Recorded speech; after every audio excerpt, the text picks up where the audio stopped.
Welcome back, mystery lovers. Today's case is going to keep you on the edge of your seat.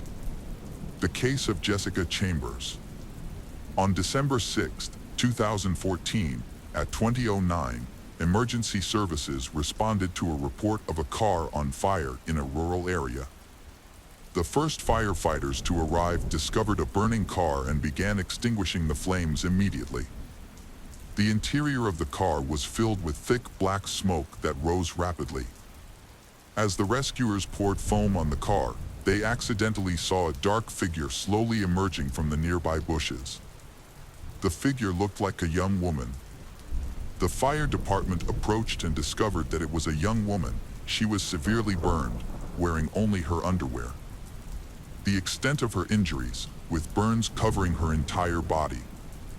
Her clothes had been burned, her skin was melting and slowly dripping, and her entire body was bleeding.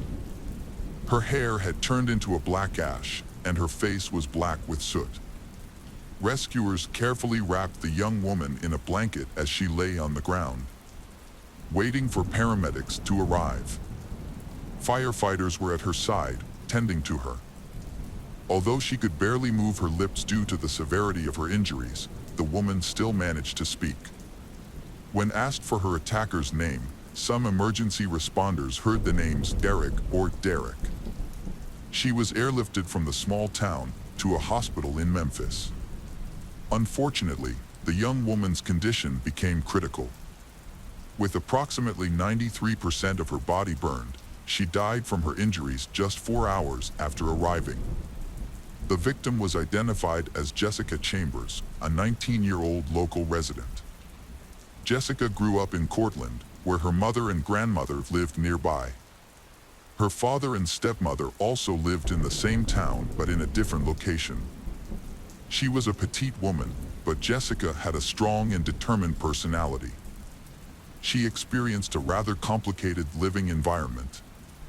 About her family, her father pleaded guilty to manufacturing methamphetamine and was arrested for drunk driving in the early 2000s.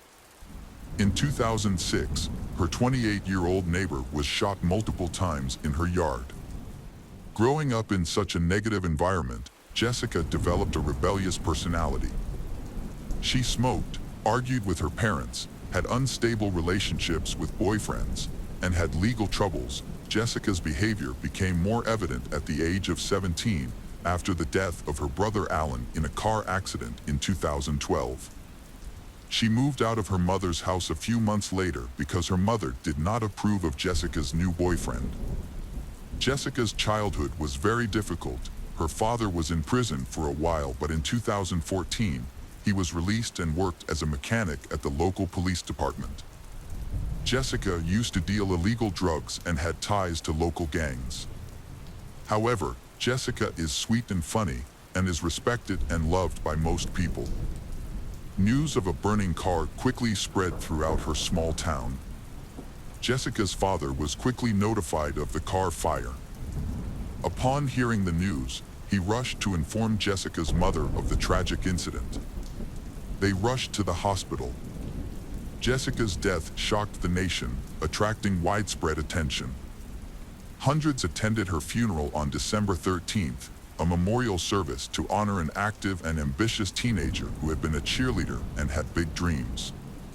A thorough investigation into the high-profile case was launched, attracting great public interest. To assist local authorities, the FBI, ATF, and the U.S. Marshals were called in. Initial investigations suggested that the fire may have been caused by a car accident, but this theory was quickly dismissed. A closer inspection of the scene revealed no signs of emergency braking or obstructions, and an examination of the burned-out vehicle revealed no damage or signs of collision on the body. Arson therefore became the leading theory, but the police faced a challenge due to a lack of clues and evidence, slowing down the investigation. Following her death, some believed that Jessica had inadvertently put herself in danger by associating with a local gang. However, gang members have strongly denied any involvement and sent condolences to Jessica's family. The police have summoned several people for questioning, but have yet to gather any clues. The investigation has stalled. No suspects have been found, nor a motive for such a brutal act. Public pressure for the investigation to seek justice has slowed the investigation and continuously provided false clues about Jessica's life. Several theories have emerged on social media, suggesting that Brian Rudd, Jessica's ex-boyfriend from high school, may have acted out of jealousy. Another theory is that Jessica sold low-quality drugs to someone for a few $100s, potentially angering a drug dealer who sought revenge. District Attorney John Champion described the case as the most mysterious he has worked on in his 22 years in the county. He has been investigating Jessica's case since December, working with local police and multiple agencies, including the MBI, FBI, Bureau of Alcohol, Tobacco, Firearms and Explosives, and the U.S. Marshals Service. During the investigation, they interviewed more than 130 people, some of whom have since been re-interviewed, including individuals named Eric and Derek. Despite these efforts, no suspects have been arrested. Police have recreated the final week of Jessica's life in detail. On December 5, 2014, her last day, Jessica received a cell phone call from a friend, urging her to drive to the M&M Mini Mart. There, she purchased $14 worth of gas and left at 5:15 p.m. About 30 minutes later, at 5:45 p.m., she contacted her mother to say she would be home soon. At that time, Jessica had her hair tied in a bun and was wearing camouflage pajama pants. After a few more stops, including one at an unidentified house and another in the nearest town, Jessica arrived at the location where her life would tragically end. It is likely that the person who would eventually take her life was in the car with her at the time.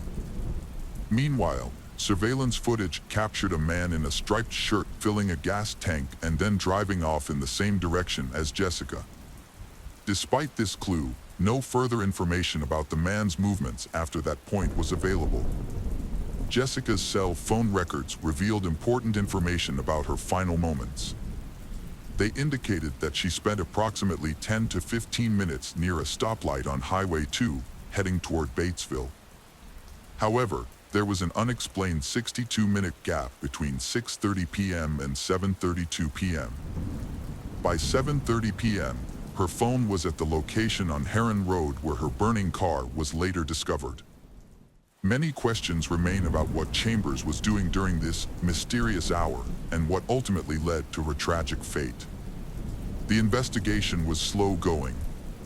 It wasn't until December 2015, in a separate case involving charges of illegal possession of weapons, narcotics, and counterfeit goods, that 17 suspected gang members were arrested. At the time, District Attorney John Champion did not expect any gang members to be directly involved in the arson. However, during plea negotiations, gang members were given the opportunity to cooperate with the investigation. As a result, they identified Quentin Tellis, a man who had been with victim Jessica about an hour before the fire. In February 2016, police temporarily closed the case to conduct a further investigation and determine the motive behind Jessica's disappearance. The lack of an official suspect led to a surge of unfounded speculation circulating online and throughout the town. As a result, the case attracted the attention of the police online, and a Facebook page called Justice for Jessica was created, offering a $50,000 reward for any information or clues that could lead to the arrest of the perpetrator. Rumors also circulated online that Jessica, who had previously dated African-American men, had been targeted by white supremacists for her involvement in interracial relationships. However, others suggested that the perpetrator was African-American because Jessica had been in a gang, and that she may have tried to leave and was killed. None of these theories were ever officially confirmed. After examining Jessica's cell phone and social media activity, police were able to discover who she had been communicating with in the hours before her death. The investigation focused on Quentin Tellis, who initially claimed that their meeting had been arranged and communicated via text message, and that he barely knew her, simply asking her for a ride home. However, further analysis of their messages uncovered inconsistencies in his story, leading to his arrest for the arson murder of Jessica Chambers. Text messages showed that Quentin had sent Jessica several intimate advances on the day of the tragedy. The timeline of events began when Jessica texted Quentin at 9:02 a.m. to say she had just woken up, and Quentin replied shortly afterwards that he had also woken up. Then, at 10:09 a.m., Quentin texted Jessica saying, "I'm ready." After the text, Jessica drove to the M&M gas station and was captured on surveillance footage leaving M&M a few minutes later, presumably to pick up Tellis. They then picked up a friend of Jessica's around 10:49 a.m. Jessica dropped Quentin off at around 2:03 p.m. Quentin sent Jessica another text, this time apparently asking for some affection. It was the fourth time in 4 days that he had asked for intimacy via text. Deleted texts were also recovered, including, "I'm so horny," and "Come lay with me," but Jessica did not respond. The passenger seat in Jessica's burned car was found reclined, a common position for intimate activity in a vehicle. Prosecutors used this as evidence to suggest that the two had engaged in or attempted to engage in intimate relations on the night of the incident. Quentin was charged with arson and Jessica's murder on February 24th. Building a solid case took time. Quentin Tellis' trial began in 2017 in Batesville, Mississippi, about 50 miles south of Memphis. To ensure safety, the trial had strict security measures in place, including segregating the jury and using metal detectors to screen attendees before they entered the courtroom. Prosecutor John Champion warned the jury that they would have to see horrifying images of Jessica Chambers' burned body and hear testimony from about 35 witnesses. According to police, Jessica met Quentin on Thanksgiving in November 2014. Quentin was 7 years older than Jessica at the time and had previously attended the same high school, which she had started in October 2014. Quentin had recently been released from prison, where he had served time for burglary. In court, prosecutor John Champion presented evidence of a series of text messages exchanged between Quentin and Jessica, including one on the day of her death in which Quentin asked for intimacy. And the front seat position of Jessica's burned car was found to be adjusted downward, consistent with the text messages found. Prosecutor John Champion claimed that Quentin attempted to end her life by strangling her, then, thinking she was dead, doused her with gasoline and set her on fire. A friend of Jessica's reported that the three of them spent the day before the incident driving together in Jessica's car. On the day of the incident, Quentin eventually admitted to police that he had seen Jessica that night and had gone to a fast food restaurant with her. However, Quentin claimed that he had an alibi, saying that he was with friends at the time of the fire. However, the friends he claimed to be with did not verify his alibi. Interestingly, a store surveillance camera captured Quentin a few miles away, buying a phone card for an acquaintance in Louisiana. FBI Special Agent Dustin Blunt revealed that Quentin had deleted Jessica's contact information and their text messages from his phone shortly after her death. When asked about this action, Quentin claimed that he was not trying to hide anything. He explained that he had deleted her contact number because he did not want to keep a deceased person's phone number in his phone since it would no longer be used. Notably, records show that Quentin sent private text messages to Jessica on the day of her death. FBI agent Dustin determined that Tellis and Chambers met through a mutual friend at a gas station in their hometown of Cortland. The two spent time together frequently, often driving around. Notably, Quentin lived with his mother in a trailer near the convenience store where Jessica was last seen before her murder. Notably, his DNA was found on Jessica's keys, and cell phone records confirmed his presence at the location on the night of the murder. Quentin, who maintained his innocence throughout the trial, was told by defense attorney Darla Palmer, who advised the jury to reject the cell phone location evidence, that it did not prove Quentin and Jessica were in the same place at the same time. Quentin repeatedly proclaimed his innocence to police. Even when threatened with the death penalty, He told police that he was telling the truth and was incapable of harming anyone. His family believes that police unfairly targeted Quinton due to the highly publicized racial tensions surrounding the case. To determine whether Jessica's murder was related to other recent fires in the area, police looked into possible connections to fires in Mississippi, Louisiana, and Alabama.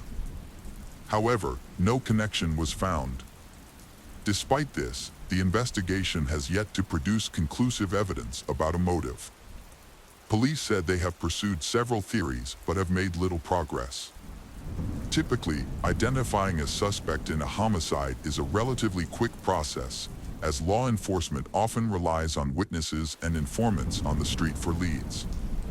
In this case, despite extensive community cooperation, DNA collection, and polygraph testing, no arrests have been made. Quinton Tellis' 2017 trial ended in a retrial. By the time the retrial began in 2018, Quinton was facing new investigations in Louisiana. He was being investigated for possible involvement in the death of student Ming Chin Xiao, as well as for using stolen bank cards. In May 2019, Quinton was formally charged with second-degree murder in connection with the death of Ming Chin Xiao. Sherry Flowers testified at the second trial that she picked up a hitchhiker the night of the incident. However, she did not recognize Quinton in court and admitted that she did not know the man she picked up. According to Sherry, a man flagged her down, and she stopped. She agreed to give the man a ride, describing him as a thin to medium-sized African-American man in his 20s. This description did not match Quinton, who was 26 at the time and 5 feet 9 inches. When asked why she did not contact the police in the first place, Flowers explained that she could not remember the incident and did not think it was related to the case. Prosecutors claimed that giving a hitchhiker a ride gave Quinton the opportunity to return to Jessica's car and set it on fire. However, the defense disputed the timing of the trip, arguing that the driver, Sherry, was unsure of the exact time she picked up the hitchhiker, only remembering that she had picked someone up. During the investigation, Jessica's car keys were found in a ditch 2 days after her death, near the location where the hitchhiker was picked up. The defense objected to admitting the keys into evidence, arguing that it was impossible to prove where the keys had been before they were discovered.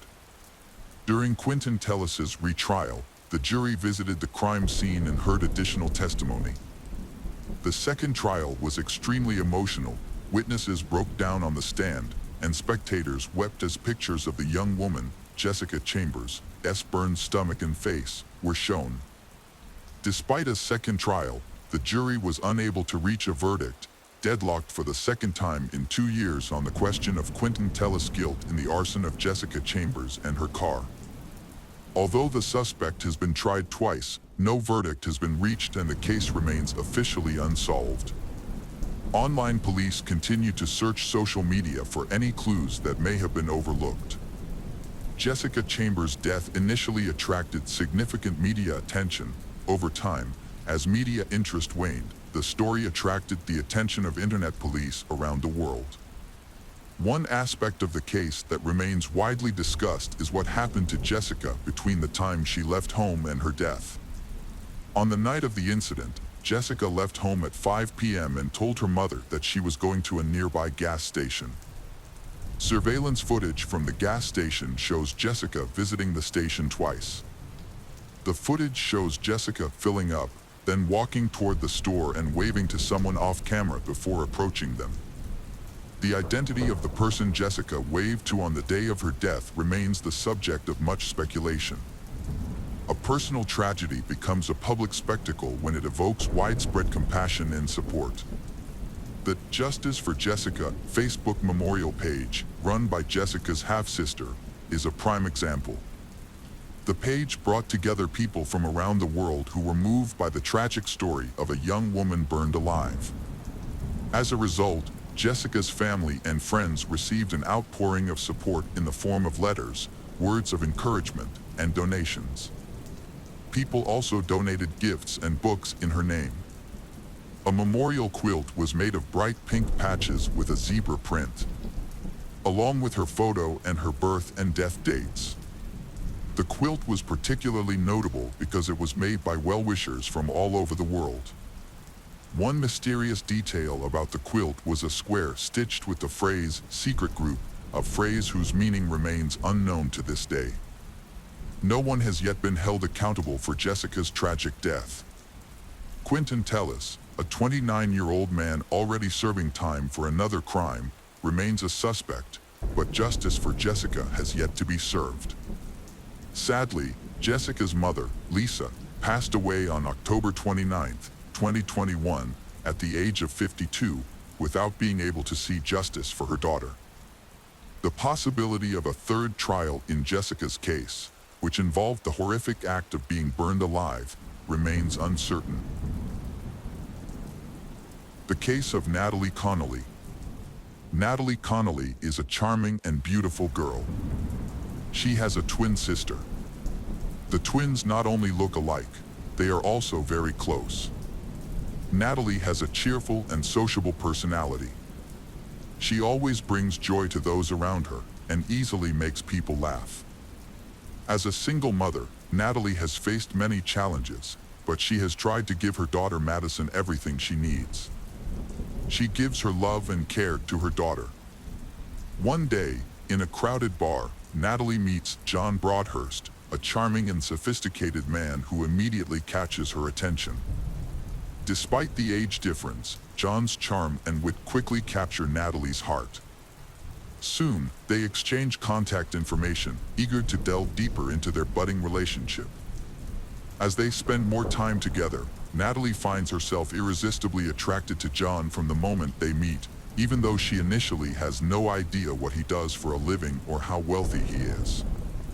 As they became closer, John revealed that he was a millionaire, a fact that became apparent through his lavish displays of affection. He showered Natalie with expensive gifts and took her to lavish dinners at high-end restaurants. His large mansion looked like a fairy tale castle, and Natalie was charmed by his gentle and polite manner. However, beneath John's charming exterior, he hides many secrets. Over time, it becomes clear that his life is more complicated than he initially lets on. Between John's engagement to his pregnant fiancée and his expectation of their second child, John has been hiding the existence of 3 more children. His relationship with Natalie is revealed to be an affair. Continues even as he deals with the breakup of his previous relationship, eventually choosing to turn his attention to Natalie. At first, John and Natalie's romance seems like a fairy tale. John quickly becomes acquainted with her daughter Madison, and she easily wins the hearts of his children. John showers Natalie with lavish gifts and seems to make every dream imaginable come true. However, when Natalie moves into John's estate in Kinver, Staffordshire, England, their passionate relationship begins to fall apart as they begin to live together and share every moment of their lives. John enjoys rough and aggressive intimacy, similar to scenes in 50 Shades of Grey, which makes Natalie feel uncomfortable. He took pleasure in inflicting pain during intimate moments, often leaving visible evidence of his aggression in the form of bruises and cuts. Despite the initial romance and luxury of the relationship, Natalie began to see a darker reality in their relationship. She felt trapped and reluctant to comply with John's demands. Fearing abandonment, like his pregnant ex-fiancée, and fearing a return to her previous lonely life, she chose to stay and not leave. Natalie turns to her sister and mother for support, sharing with them the physical and emotional pain she suffered at the hands of John during their intense and often violent sexual encounters. Although John is adept at being a lover, Natalie cannot ignore the pain he frequently causes her. She struggles to reconcile her conflicting emotions, feeling caught between the pleasure she experiences with him and the hurt he causes her. The chaos leaves Natalie feeling stuck, unsure how to reconcile. As Natalie's dissatisfaction grew, she and John began to drift apart, both seeking new relationships outside of their marriage. John sought relationships with other women and Natalie texted other men. When John discovers Natalie chatting with other men, he becomes extremely angry. Although he himself had relationships with other women, he still felt uncomfortable with Natalie having relationships with other men. However, he hid his discomfort and instead suggested Natalie go out and eat together. On December 18, 2016, after a fun day of going out and having dinner at a favorite restaurant, John asked the driver to take them home. But behind the normal appearance, John had dark intentions. Natalie had drunk a lot of alcohol during dinner that night. When she returned home, she was disoriented, staggered out of the car, and unfortunately left her phone behind. When she entered the house, John had darker plans. After the driver returned and handed Natalie the phone, she endured John's brutal attacks. He violently attacked her, punching, kicking, stomping, and throwing bleach at her face and genitals. To add to her pain, he used a bottle of carpet cleaner as a weapon, spraying it on her from a hose. After completing his vicious attack, John heartlessly left Natalie at the bottom of the stairs, badly injured and bleeding profusely. She lay in a pool of blood as John retreated to his bed. When he awoke several hours later, he found Natalie dead, having suffered numerous horrific injuries. John's subsequent actions, including his unconvincing performance during the emergency call, expose his twisted mentality as he nonchalantly announces Natalie's situation to the rescue team. As the paramedics sadly carried Natalie's body into the ambulance, John stood there, emotionless, silently observing the tragic consequences of his actions. After Natalie was declared dead, he was arrested by the police. In an attempt to explain what had happened, John claimed that things had gone too far during rough sex. He insisted that Natalie had consented to everything they did, and that she had even requested the violent and brutal acts that led to her death. According to John's disturbing account, Natalie had wanted to be hurt, abused, and had a foreign object inserted into her body. He claimed that despite the blood and pain, she had told him that she was fine and wanted more, and that he was trying to blame her for her tragic death. John attempted to avoid responsibility by claiming that Natalie had willingly engaged in rough sex many times before without any problems. When asked why he had left her lying at the bottom of the stairs partially clothed, he gave an excuse, that the house was always warm. So he did not need to provide a blanket. John showed no remorse or apology, instead placing the blame squarely on Natalie. Surprisingly, his attempt at blame shifting worked, much to the anger of many. Although he was convicted of manslaughter, he was given a relatively short sentence of 3 years and 8 months, and serving only 22 months before being released. Today, John Broadhurst walks among us, a stark reminder of the miscarriages of justice and the ongoing pain suffered by Natalie and her loved ones. The Natalie Connolly case has been widely criticized and controversial. Motivated Fiona McKenzie to launch the "We Can't Agree with This" movement in December 2018. McKenzie's initiative serves two purposes: to spark conversations about the widespread problem of sexual assault and to advocate for the removal of the rough sex defense. In Fiona's view, she believes that this defense justifies violence in intimate relationships and reinforces harmful stereotypes. However, McKenzie was surprised to discover that some individuals, despite disagreeing with the court's decision, accepted it. They believed that it was just an accident, not a sign of intentional homicide. Unfortunately, this way of thinking often leads to victim blaming, unfairly holding them responsible for the risks of their actions. The gross sexual homicide defense was explicitly banned with the passing of the Domestic Abuse Bill by Parliament on July 6, 2020.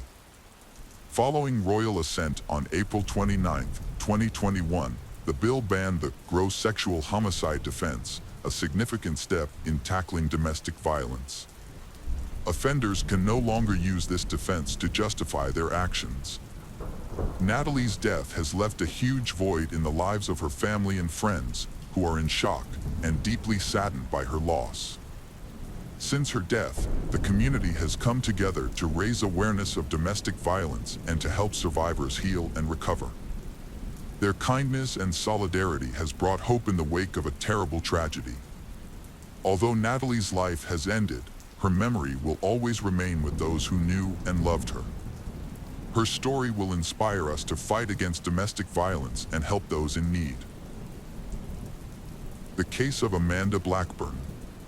Amanda Grace Byers Blackburn was born on July 31, 1987, in Muskegon, Michigan.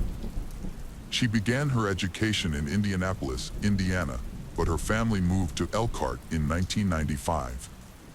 In Elkhart, Amanda graduated from Elkhart Christian Academy in 2006. She then continued her education and graduated with an associate degree from Pensacola Christian College in Florida in 2008. Amanda grew up in a family with strong religious beliefs. Her father was the lead pastor at the First Baptist Church in Elkhart, Indiana.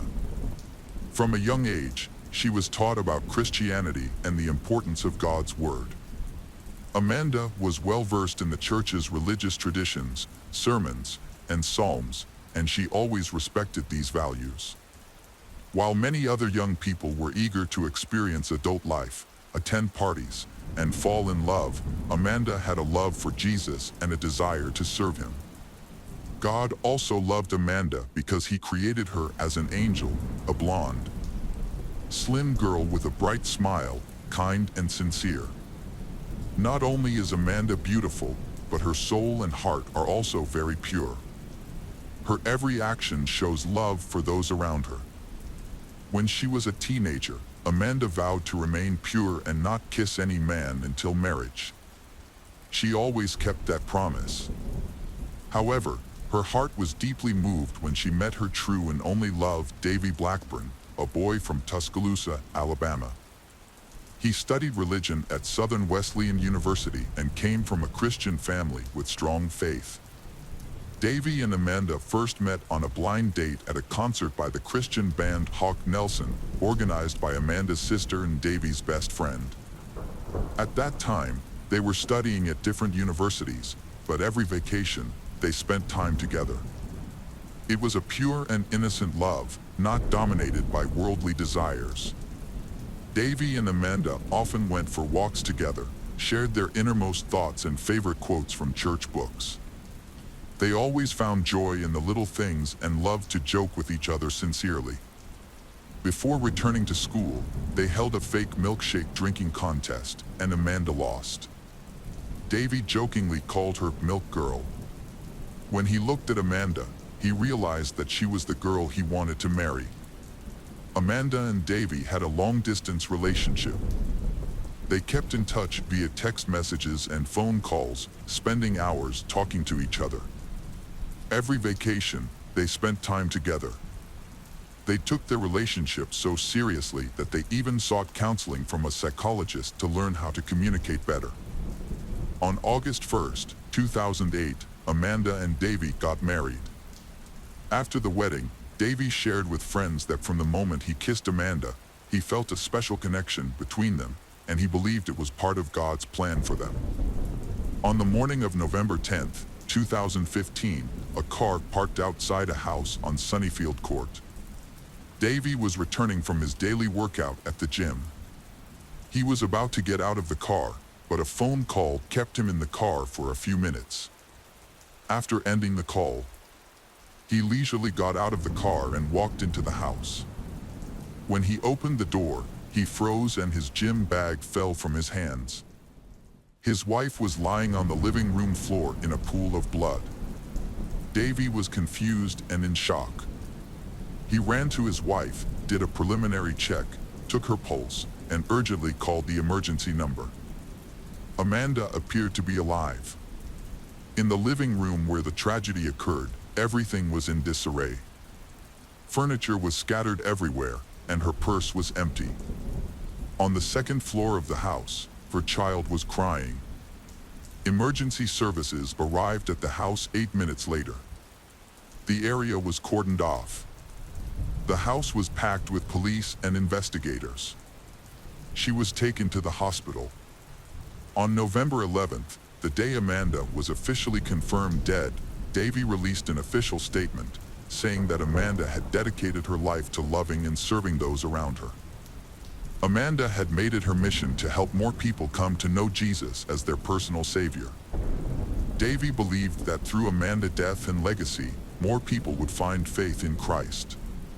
He affirmed that they would continue the work they had begun in Indianapolis.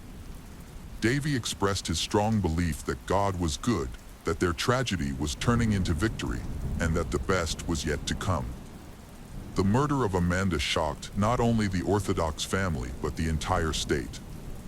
People demanded that the perpetrators of the murders of Amanda and her unborn child be found and punished. In his first interview, Davy described how he found his wife, Amanda, severely injured and unconscious on the living room floor. She was only partially dressed, with her underwear lying nearby, face down in a pool of blood. Davy said he left the house around 6 a.m. to exercise and left the door unlocked. "I always do that. I leave without locking the door," he told investigators. It is unclear whether the criminals would have stopped if Davy had locked the door. However, locking the door would have made it more difficult for them to enter, giving Amanda more time to call for help. Unfortunately, that did not happen, and Amanda was shot 3 times, including once in the head. In the days following the incident, police had not arrested the perpetrator. They quickly ruled out the possibility that Davy, Amanda's husband, was involved in the horrific attack. The police have taken a statement from Scott Floyd, an Indianapolis Fire Department paramedic. Scott was the first to arrive at the scene after Davy called 911. When he arrived, he found Davy standing at the end of the driveway with blood on his hands. Scott noted that Davy appeared calm and did not seem to understand what had happened to Amanda. Davy told Scott that Amanda was lying on the floor and that he could not wake her up. Davy said that he got home from the gym at 7:30 a.m. and called his friend Kenneth Wagner while he was in the driveway. He ended the call and entered the house at 8:10 a.m., where he found Amanda lying face down on the floor. Thinking that Amanda was sick or unconscious, he called 911 at 8:22 a.m., 12 minutes after discovering her. That is a long time in an emergency. Davy repeatedly stated he thought there was a problem with the pregnancy, suspecting Amanda had become dizzy and fallen. However, it was suspicious that after 12 minutes, he did not notice a brain mass about 5 feet from her body. Emergency room physician Scott Floyd determined that Amanda's head had clotted, suggesting that the shooting may have occurred several hours before she was taken to the hospital. However, this information was not officially released. When questioned, Davy said that after calling 911, he contacted his father. Defense attorneys did not question Davy further. Authorities verified Davy's account through surveillance cameras at the gym and ruled him out as a suspect. An autopsy performed on November 12th showed that Amanda had been shot 3 times, once in the back of the head, once in the left arm, and once through the upper back. She also had several scratches on her left cheek, a laceration to her lip, and a missing lower tooth. These injuries suggested that a struggle may have occurred between Amanda and her attacker. The investigation was extensive, including reviewing security cameras from nearby streets and interviewing neighbors and family acquaintances. One neighbor reported hearing gunshots about 35 minutes after Davy left the house. Reginald Townsell, another neighbor, commented that their neighborhood did not typically experience shootings and that the Blackburns did not deserve this. The community was shocked by the incident, as they considered the Blackburns to be good and likable people.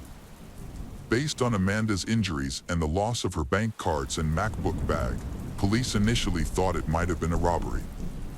After the murder of Amanda, on the morning of November 10, 2015, the police received multiple emergency calls reporting a series of break-ins near Blackburn's home, which occurred at approximately 5:20 a.m. One victim, a woman, woke up to find her mobile phone, laptop, wallet, keys, and car missing. The sliding glass door to her flat was open. 3 hours later, another woman reported a burglary at her home on Sunnyfield Court. The break-in happened when the burglars smashed the glass door of her porch to gain entry. According to the police report, several valuables were taken, including 4 televisions, a MacBook Pro, a Tiffany pearl necklace, a pink women's sweater, a remote control, a bag of oranges, and bedding. Indianapolis Police Lieutenant Richard stated they were investigating the connection between the murder and other burglaries that occurred in the area that morning. To maintain the confidentiality of the investigation, the police are not releasing many details. However, after collecting images of the suspects from one of the homes that were broken into, they released the images and asked for the public's help in identifying and providing information. Davey is confident in the police's efforts to catch the perpetrators of his wife's murder. Investigators said they have been given unprecedented powers of investigation. They hope promising leads will soon help identify the perpetrators. The main clues used to track down the suspects were a stolen pink sweater, cell phone records, and ATM receipts. Receipts and a sweater were found in a stolen Chrysler Sebring used in the robbery.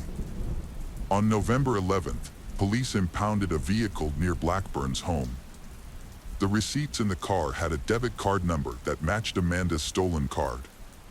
After obtaining a search warrant, investigators viewed ATM camera video, which showed the driver wearing a stolen pink beanie to cover his face. Police identified the suspects through 3 primary methods: DNA testing, surveillance cameras, and witness statements. DNA testing from a sweater confirmed Jalen Watson as one of the suspects. The identification of Jalen was a critical first step in the investigation, according to the report. Police obtained cell phone records for Jalen and his friend, Diana Gordon. Jalen's records were available because he had been paroled after a previous burglary conviction. These records showed that their phones were in the area where the crimes occurred. Additionally, phone records indicated that Diana and Jalen were near the Chase Bank on the day of the murder, where Amanda's debit card was used. To complete the investigation, police reviewed surveillance footage in the area and identified Larry Taylor's phone number, which led to his address. Taylor was the final link in the case. In the following days, a gun was reported found near the Blackburn family home. According to police, a man gave the gun to the Broad Ripple Fire Department, claiming to have found it outside Amanda's home. The gun was later analyzed by forensic experts. After 2 weeks of investigation and working with detectives, police charged Larry Taylor, 18, and Jalen Watson, 21, with the murder of Amanda. A third burglary suspect, Diana Gordon, 24, was arrested for violating her parole but was not charged with a felony because she did not enter the Blackburn home. During questioning, Larry admitted to shooting the victim twice because she jumped on him, and he was afraid of being scratched. After the victim fell, Larry shot her again in the back of the head and watched as she bled to death. The crime occurred when the 3 criminals broke into the Blackburn family home to rob money. They took advantage of the fact that Davy had left the door unlocked before going to exercise. Once inside, they prevented Amanda from approaching by threatening her with a gun, and Larry even fired at her. Jalen and Diana, witnessing the tense situation with Amanda, decided to leave. They had obtained bank cards from a previous robbery and went to an ATM to withdraw money. Initially, they failed to withdraw $500 from one machine, but then succeeded in withdrawing $1,400 from another. This was when the security camera captured their images. They then drove back to the Blackburn house to pick up Larry. During their absence, a fight broke out in the house. Amanda woke up after being beaten and fought back against her attacker, who was assaulting another woman. Larry then placed the stolen credit cards in the car of an accomplice, who used the cards at an ATM at the time of the incident. Upon their return, Larry admitted to shooting Amanda. According to court records, Larry, Jalen, and Diana committed 3 burglaries on November 10th, with the Blackburn home being the third target. In the first incident, they entered a home while the homeowner was sleeping and stole a laptop, a wallet, and a car. Despite discovering security cameras, they left without difficulty. In the second incident, they broke in through a porch window and stole 4 televisions, a laptop, jewelry, a bag of oranges, and a pink sweater. The sweater later helped police identify the group. The report outlines the evidence police gathered against the suspects, based on court documents. The most crucial piece of evidence was Jalen's DNA on the pink sweater, used in the second burglary and later to cover his face when he tried to withdraw cash using Amanda's bank card. Jalen and Diana cooperated with the investigation in exchange for reduced sentences. Larry waived his right to remain silent and admitted to being near the scene of the burglary but claimed he was too confused to remember specifics. The district attorney filed formal charges. Larry faced 13 counts, including the attempted murder of Amanda Blackburn. Jalen was charged with a felony.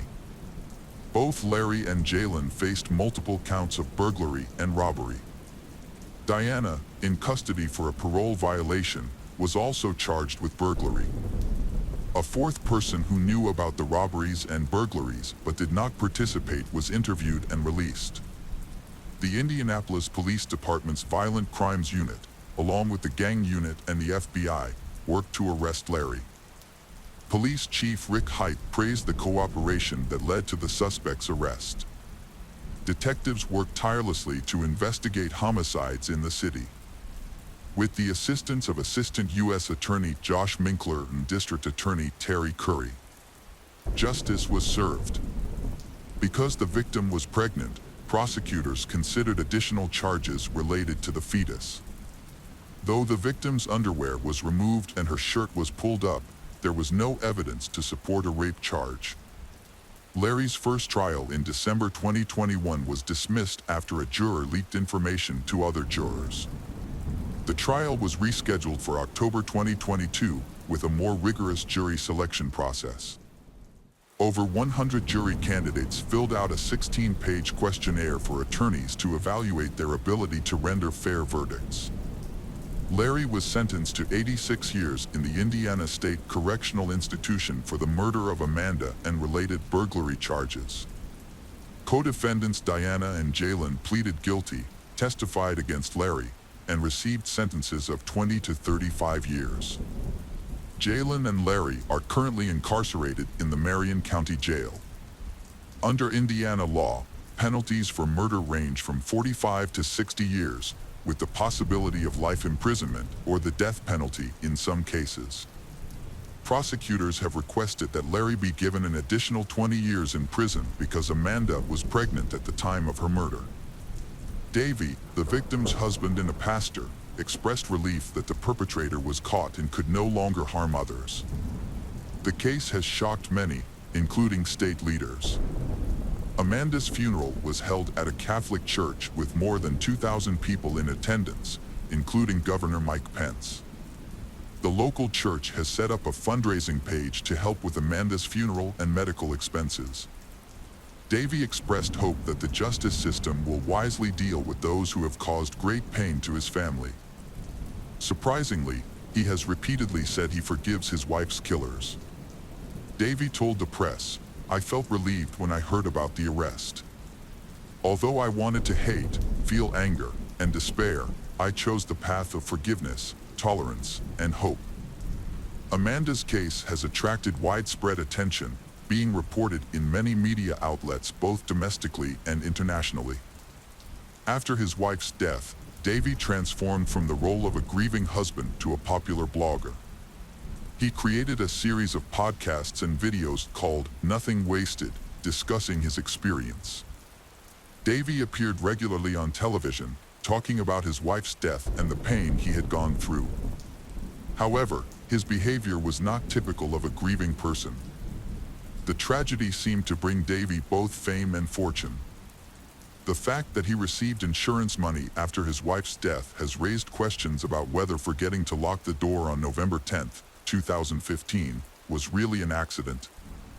On March 2, 2016, Davy bought a spacious new home with 5 bedrooms, 4 bathrooms, and a pool. He also sold the house where his late wife Amanda was murdered. Despite his recent loss, Davy was quite optimistic. In July 2016, he posted a photo of his new home on his blog with the caption, "I'm excited to have a pool party at my new home." Today, Davy is remarried and happily so. He shared, "Everything makes sense. I feel blessed. When I focus on Jesus and look at his wonderful face, everything mundane becomes small in the light of his glory and goodness." The case of Christy Schoen. Christy Schoen was born on September 3, 1976, in Madrid, Spain, to American parents who served in the United States military. Due to her father's military career, Christy spent her childhood moving between different locations in Europe. Her family eventually settled back in the United States. Christy began school in New Orleans, Louisiana, but her education was moved around frequently due to her father's military career. She briefly attended schools in Texas and Illinois before moving to Latin America, where she lived for several years. Such a nomadic lifestyle had its benefits, as Christy spoke multiple languages from a young age and had the opportunity to experience the cultures and traditions of other countries. However, during her teenage years, she faced challenges integrating into new groups and making friends in new places. This constant change helped her develop exceptional communication skills. As a result, she easily made friends with people from different backgrounds and gained a reputation as a kind, outgoing, and charming young woman. Christy was also an active and healthy person, participating in various sports from a young age, such as gymnastics, swimming, and kickboxing. After graduating, her family eventually settled in Beloit, Mississippi, where her father had retired from the military. This stability helped Christy form lasting friendships and discover new interests, especially cooking. Christy discovered a passion for cooking and spent a lot of time experimenting in the kitchen, creating dishes that were praised by everyone. Her passion for cooking motivated her to pursue further training, and she completed culinary courses to hone her skills. Christy's parents initially envisioned her becoming a professional chef, but she surprised them by showing a natural talent for acting. With a strong passion for the arts, she enrolled in an acting academy and moved to Los Angeles to pursue her dream. Upon arriving in Los Angeles, Christy discovered the many opportunities that were waiting for her. She used her intelligence and determination to establish herself in the industry. Her early experiences included appearing in commercials, performing on stage, and working as an extra or stunt double in major Hollywood productions. One of her first notable roles was a small role in the Terminator series, which required her to perform physically demanding stunts. Despite graduating from the acting academy in 2000, Christy has yet to secure any major or memorable roles. Despite her striking looks and obvious talent, she later decided to focus on her cooking and athletic skills. Christy gained widespread recognition after appearing on several popular culinary television shows. Her appearance on the Next Food Network Star placed her in the finals, but unfortunately, she did not win due to mixed reviews from the judges for her unique dishes. Despite this, Christy gained attention and built a significant following on social media, where thousands of people follow her life and culinary creations. She actively promotes healthy living, giving advice on proper nutrition and even developing her own exercise routines to maintain good fitness. About a year later, Christy launched a catering company that caters to events and sells prepared food products. What sets her business apart is her focus on healthy eating, with menus featuring her own unique recipes. Christy soon considered taking her business to the next level by starting a farm that grew healthy, sustainable produce. This would allow her to expand her catering services and continue her commitment to healthy eating. Additionally, she began teaching online nutrition courses and pursuing other projects in the field. Christy met Joseph Timothy Codd, also known as JT, in 2012 at a studio in Los Angeles. Joseph was a casting director working on a popular cooking show that Christy wanted to be on. They connected immediately. At the time, Joseph was nearly 7 years older than Christy, had been married before, and was in the process of getting divorced. He was captivated by the attractive blonde's beauty and charisma, and he began pursuing her romantically. Christy returned his interest, and they soon began a relationship. As their relationship grew, Joseph shared and supported his partner's ideas, and together they began working on their own farm project. Soon after, the couple decided to leave Los Angeles and move from Sun, California to North Carolina. To fund a new venture, they sold Christy's catering business, and Joseph sold his Hollywood home, using the proceeds to buy a large lot in Lear. Their new property included a spacious home and nearly an acre of land to make their dream a reality. Joseph continued his work with television channels, but switched to working remotely, while Christy focused on growing her blog about healthy living and nutrition. The couple had a very harmonious and loving relationship. After deciding to take their love to the next level, they got married in August 2014 in a lavish ceremony attended by hundreds of guests, including family members, friends, colleagues, neighbors, and fans. The couple was extremely happy and had big plans for their future.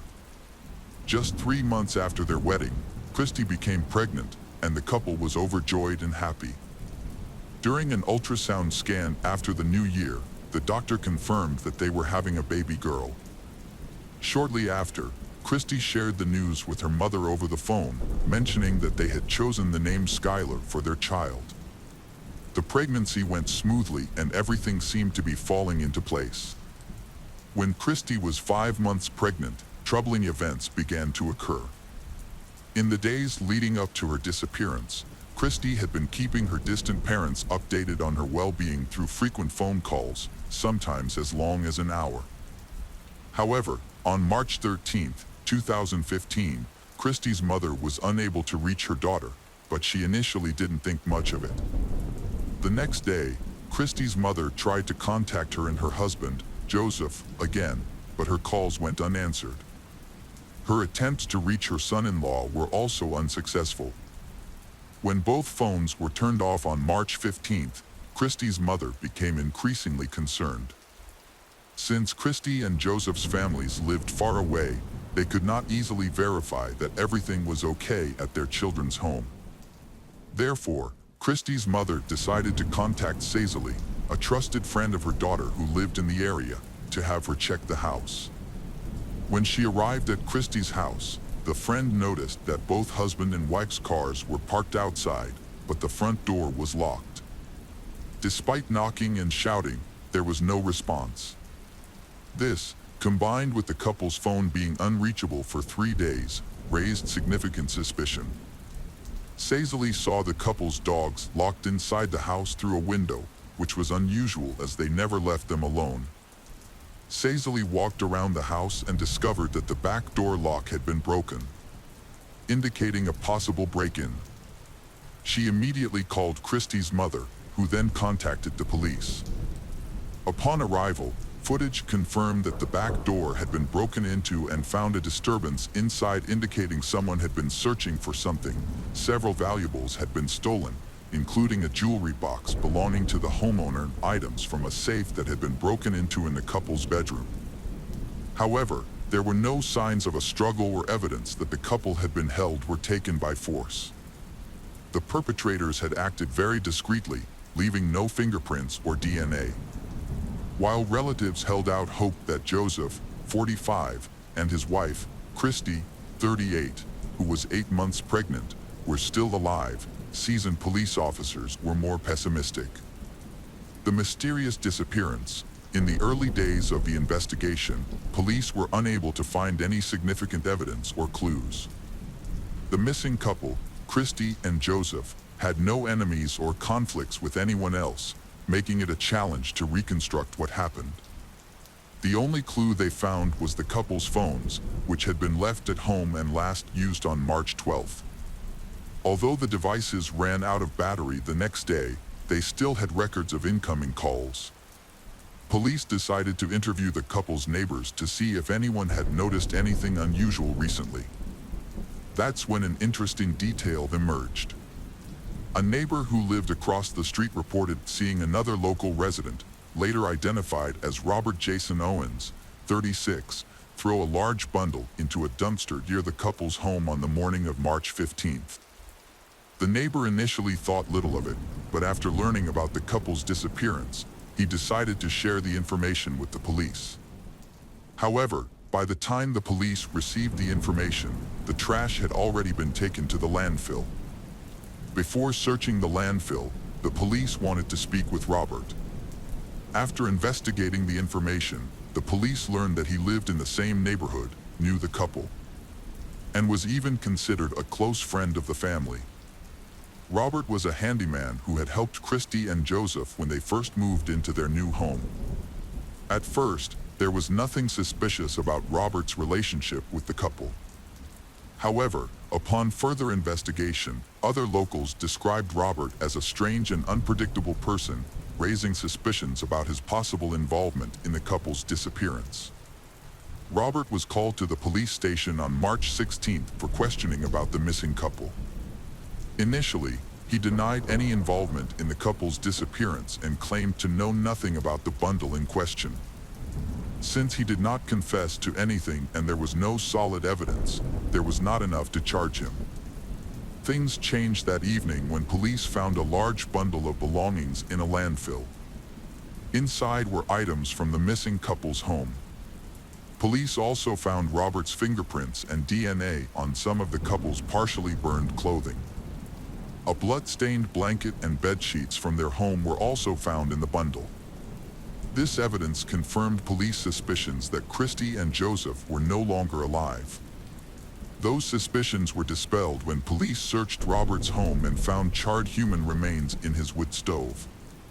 This discovery led to Robert being named a suspect in Christy and Joseph's deaths. Despite Robert's initial denials and inconsistent statements, he eventually confessed to the crime after hours of questioning. However, he claimed that the incident was accidental.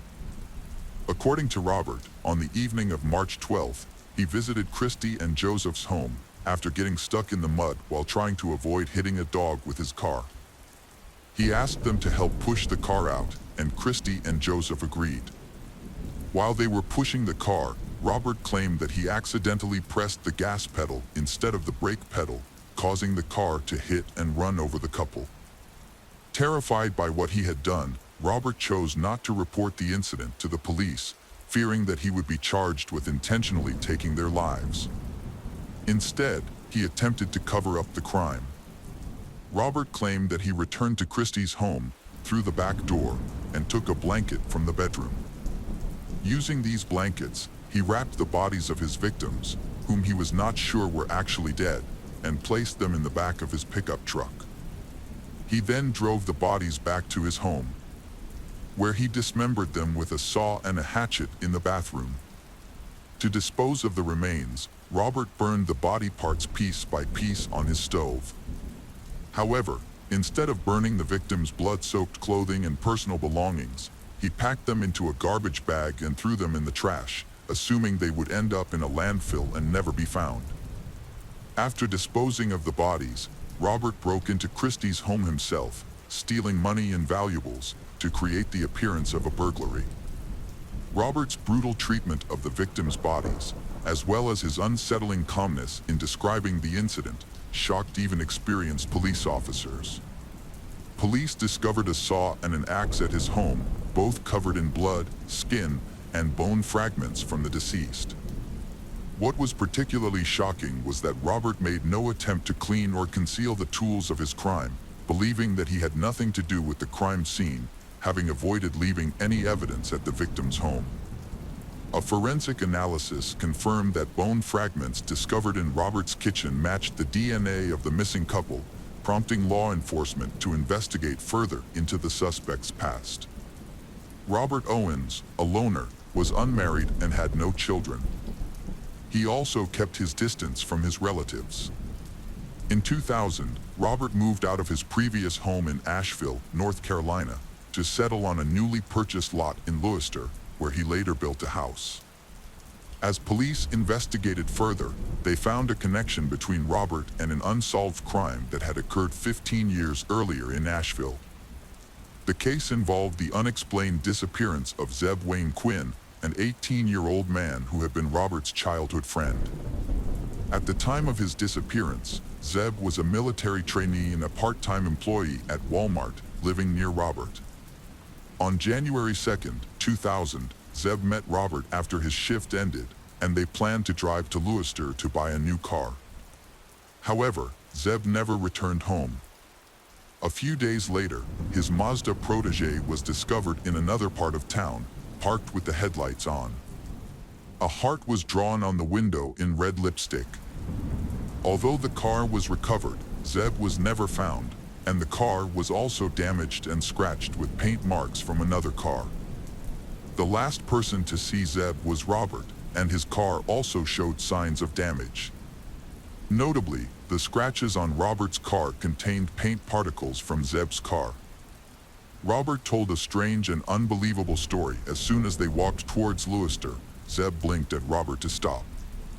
Zeb said he had received a message on his pager and needed to use a public phone urgently. He asked Robert to wait and drove to the nearest gas station but returned after 10 minutes. Zeb appeared panicked, said their plans had changed, and drove off in an unknown direction, in the process crashing into Robert's car. It was also discovered that Zeb, who was romantically involved with a woman named Misty Taylor, whose ex-boyfriend, Wesley Smith, had threatened Zeb with harm if he did not stop seeing Misty Taylor. Wesley and Robert were questioned in the case, but due to lack of evidence, all three were released. Additionally, Misty and Wesley had alibis, while Robert did not. After investigation, a large sum of money and a pager were missing from Zeb's car. Police suspected the pager might be a false lead, and there was never any evidence that the message was sent. A phone call was made to Walmart the day after Zeb went missing from the Volvo plant where Robert worked, saying that Zeb would be out sick for a few days. However, the voice on the phone sounded strange to Zeb's coworkers. Despite further investigation, no new evidence or witnesses were found, leaving the case unsolved and Zeb listed as missing. 15 years later, Robert was again questioned as a suspect in Zeb's disappearance. The Zeb Wayne Quinn case was reopened in June 2015, but hopes of finding new information were low. When questioned again, Robert repeated the story he told in 2000, without providing any new clues. However, the police decided to conduct a thorough search of his property. The investigation led them to an unexpected discovery, a walled-off cavity inside a detached concrete slab at Robert's home. Inside, they found small, heavily charred human bone fragments, but unfortunately the remains were too damaged for DNA analysis to definitively determine whether they belonged to the missing Zeb. Interviews with a neighbor revealed new information that helped shed some light on the situation. An elderly man who lived nearby recalled a strange incident that occurred in January 2000. At the time, Robert had just purchased the land and was starting to build his house. One evening, Robert lit a fire that emitted a strong odor. The smell was so nauseating that it blew toward the neighbor, making him nearly sick. The neighbor even approached Robert to express his concerns about the smell. Shortly after the incident, the fire pit was filled with concrete, which seemed unusual. Robert mentioned that he had plans to build a small fountain at that location, but he never carried out the plan. The neighbor forgot about the incident until 15 years later, when the police came to the house. Eventually, Robert confessed to participating in a crime and told a new story. According to Robert, his uncle, Walter Owens, was the one who killed Zeb. Walter had been hired by Wesley Smith. Wesley apparently still had feelings for Misty, Zeb's girlfriend, and wanted to get rid of Zeb. Robert claimed that he was unaware of his uncle's plans and was only told to take Zeb to a secluded location. When they reached a wooded area, Robert's uncle ordered them to stop the car and forced Zeb to do so. When Zeb got out of the car, Walter shot and killed him quietly. After the murder, Walter instructed Robert to help him cut up Zeb's body, package it, and then burn it in Robert's yard that night. The body was then encased in concrete. Walter Owens could not be questioned, as he had died several years before Robert's chilling confession. Furthermore, no evidence was found at the crime scene, and Robert's story was not confirmed. Robert initially faced serious charges, including first-degree murder in the deaths of Joseph Timothy Codd and his wife Christy Schoen, fetal homicide, dismemberment, concealment of evidence, burglary, and robbery. These charges could have resulted in the death penalty. However, it was discovered that Robert had a long history of struggling with depression and psychosis, for which he was taking strong medication. His attorney used this information as the basis for his defense. In 2017, Robert Jason Owens accepted a plea deal, admitting to murder in exchange for avoiding the death penalty. As a result, he was convicted of second-degree manslaughter, dismemberment and burning of a body, burglary, and robbery. In total, he was sentenced to 59 years in prison. In 2022, Robert entered into another plea deal with the police, this time in connection with the case of Zeb Wayne Quinn. However, he only admitted to complicity in the murder and assisting in concealing evidence of the crime. He was sentenced to an additional 12 years in prison, on top of his existing 59-year sentence. During his sentencing hearing, Robert addressed the court and begged forgiveness from the victims' families. Despite his earlier admissions, Robert maintained that the killings were accidental rather than intentional. He blamed his mental health and the strong medication he was taking for impairing his judgment. The victims' families were not convinced by his claims of inadvertence. They refused to accept that the killings were accidental and instead believed that Robert had acted deliberately and with selfish motives. The case of Wilma Anderson. Wilma Anderson was born to Linda and Marcus Anderson after her parents divorced. Wilma moved in with her older sister Emily. Despite this difficult situation, Wilma's mother remained closely involved in her life. According to her mother Linda, Wilma was an active and ambitious girl who loved to socialize with people. She loved social media, often sharing photos of her life on Facebook, and enjoyed every opportunity to be captured in photos. At the age of 15, Wilma met Tishko Ahmed Shirzad, 20, in Sweden. Wilma's mother was concerned about her daughter dating someone older, but she trusted Wilma's choice and eventually accepted their relationship. Tishko, who is originally from Iraq, moved to Sweden at the age of 8 to live with her father and stepmother. He became a Swedish citizen in 2014 and eventually found a job in the care industry after completing his studies in 2018. Wilma and Tishko's relationship took a significant step forward when they moved in together in Uddevalla, Sweden. At first, things went smoothly, but over time, their relationship changed and became increasingly troubled. Tishko began to become more controlling, which Wilma's mother noticed, a change in her daughter's behavior during the 2 years Wilma lived with Tishko. Wilma often spoke to her sister Emily about the problems she was having with Tishko. On November 14, 2019, Wilma spoke to Emily on the phone when she went to Tishko's apartment to collect her belongings. During the call, Wilma expressed her intention to end her relationship with Tishko, citing his excessive control over her life. She felt suffocated by his behavior, dictating what she wore, where she went, who she saw, and even how she applied her makeup. Feeling suffocated by his domineering and abusive behavior, she had had enough and just wanted it to end. When Tishko returned home from work, Wilma ended the call. Emily then tried to contact Wilma, but she was unable to reach her. The next day, November 15th, Wilma missed a scheduled dentist appointment. 2 days later, on November 17th, Wilma's parents visited the apartment she shared with her boyfriend. After knocking on the door, a moment later, the door slowly opened and they saw Tishko. Linda was worried and asked Tishko where Wilma was. Tishko told them that he and Wilma had broken up and that she had left after packing her things. He claimed that he did not know where she was and did not expect to see her again. Linda and her husband went into the apartment to try to find out more information by talking to Tishko. Tishko told them what had happened that night, saying that he and Wilma had gotten into a big argument when he got home from work at 5:30 p.m., which ended with Wilma leaving him. Wilma's parents were not too concerned about her absence at first, as her relationship with Tishko was often argumentative and unstable.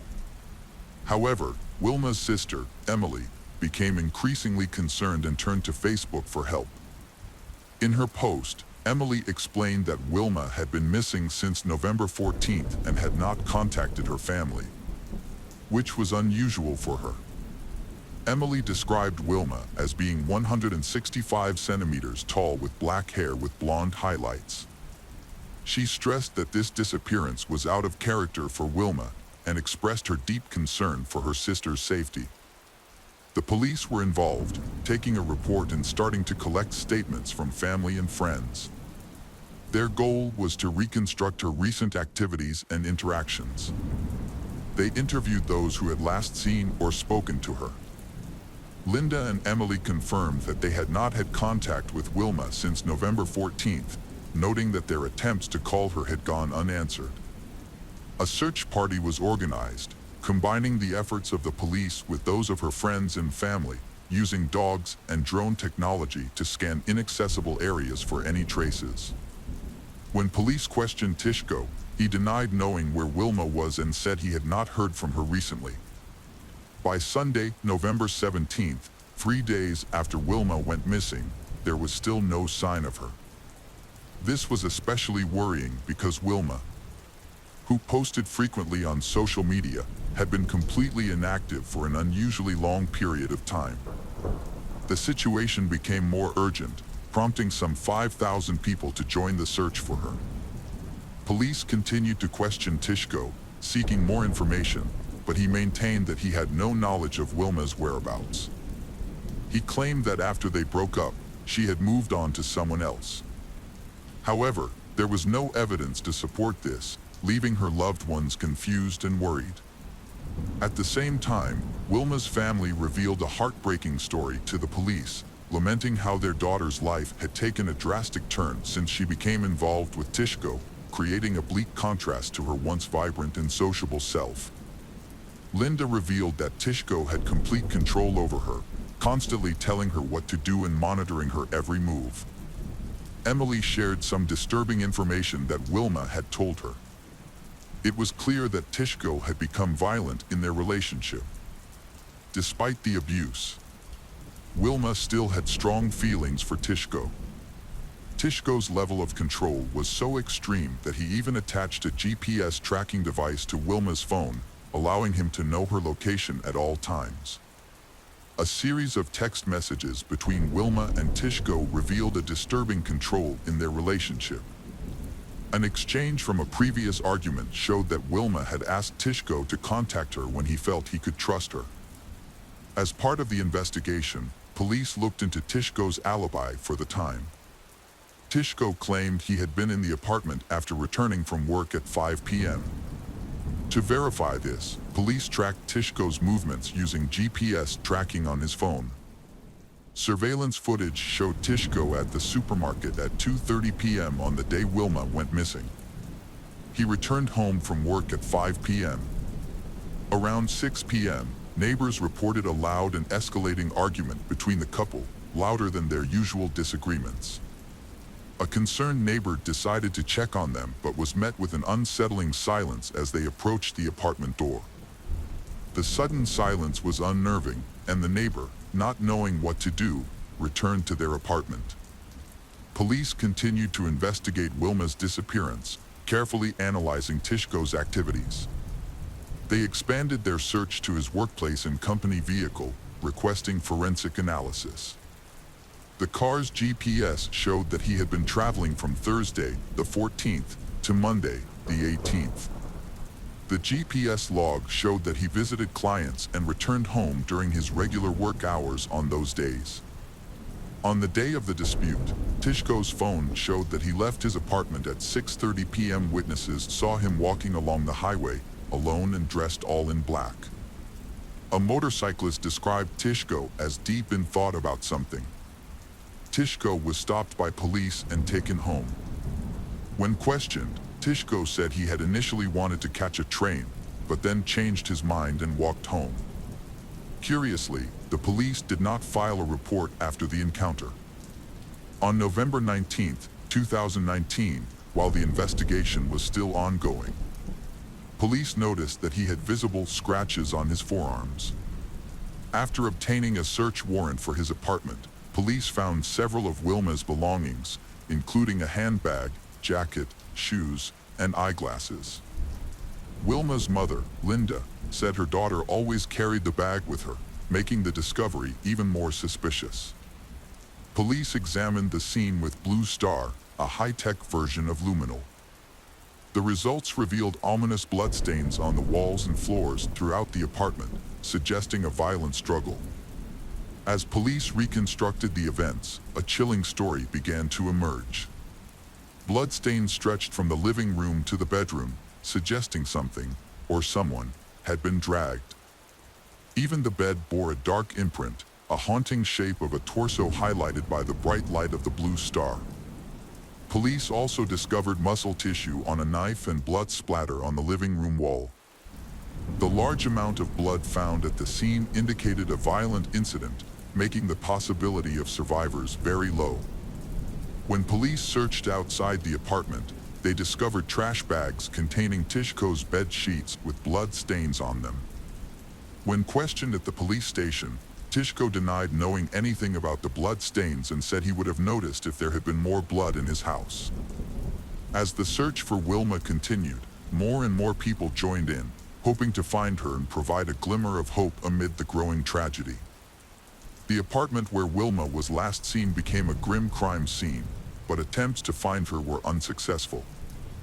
On November 28, 2 weeks after Wilma went missing, police brought in sniffer dogs to help search the crime scene.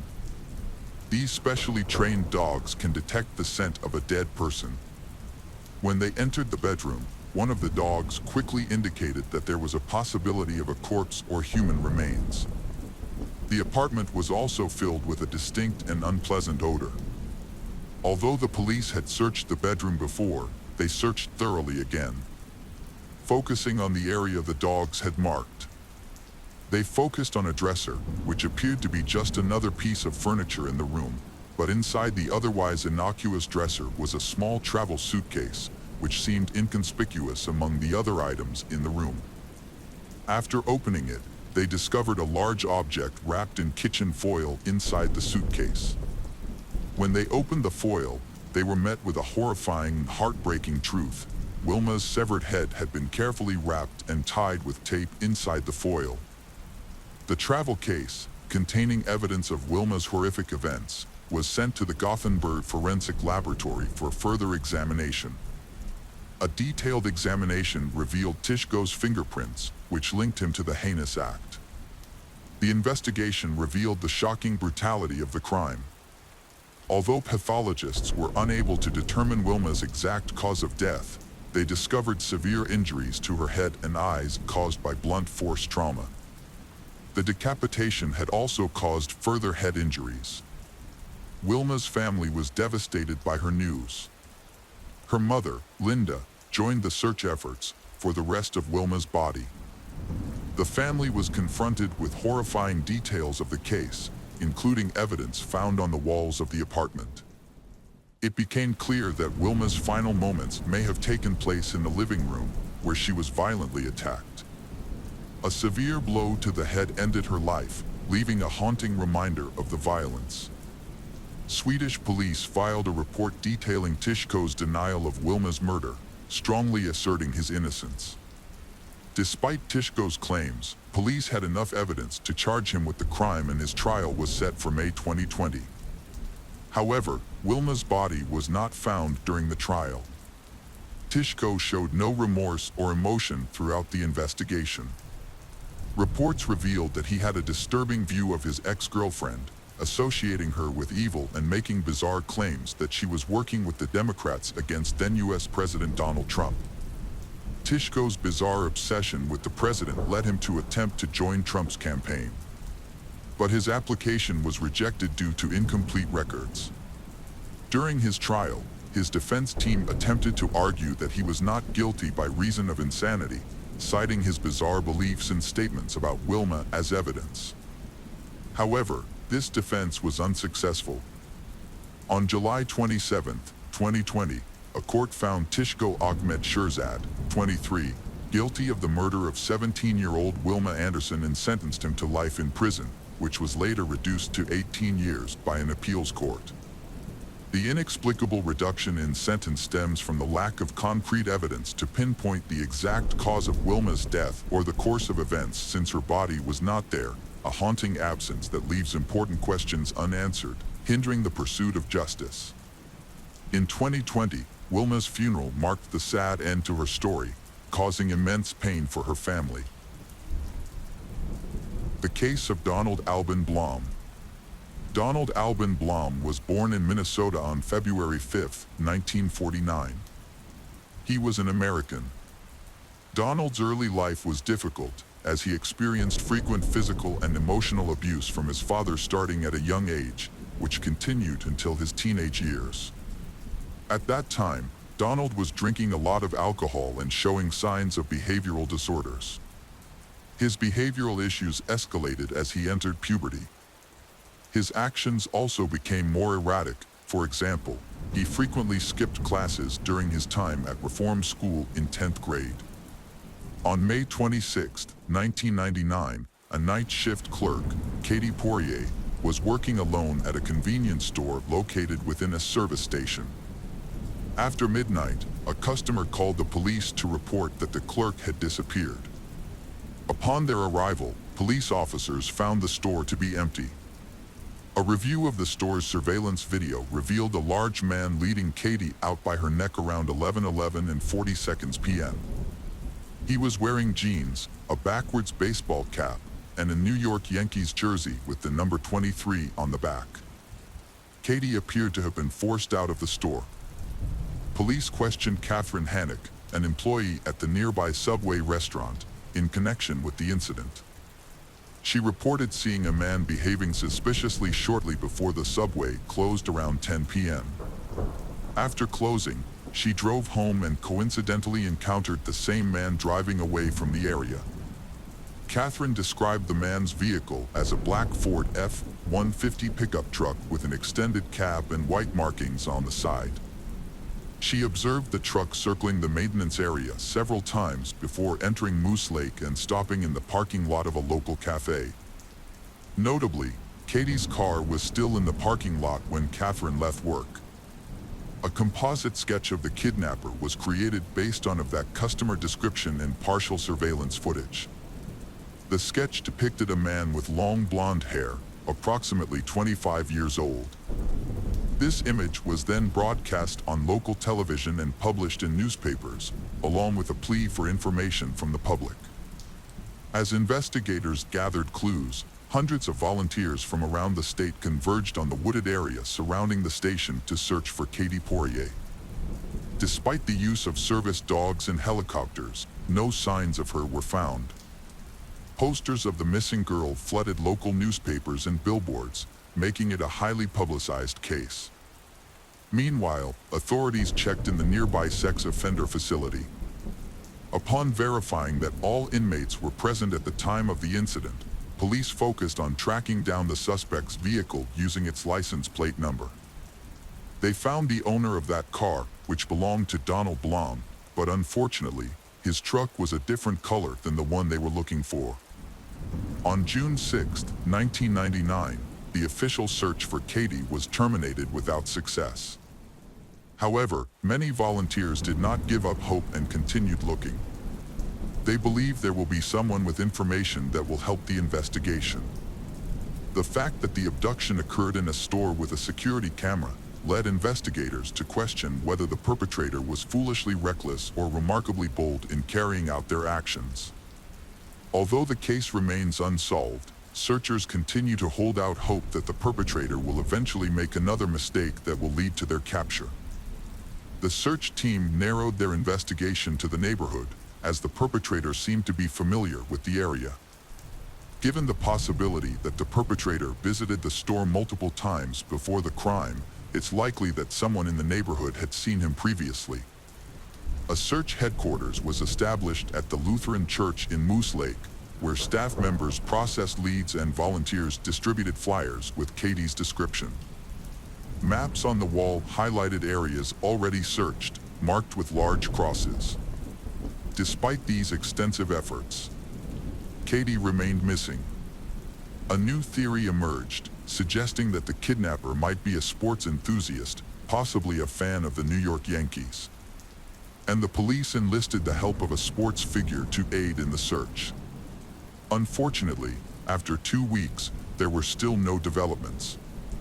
The Police Minnesota enlisted the help of Paul Molitor, Minnesota Twins legend, to create a public service announcement. The announcement reached a wide audience across the state, including Daryl Brown, an employee at the Minnesota Veterans Home. Daryl recognized a coworker, Donald Hutchinson, who matched the suspect's description and had recently been acting suspiciously.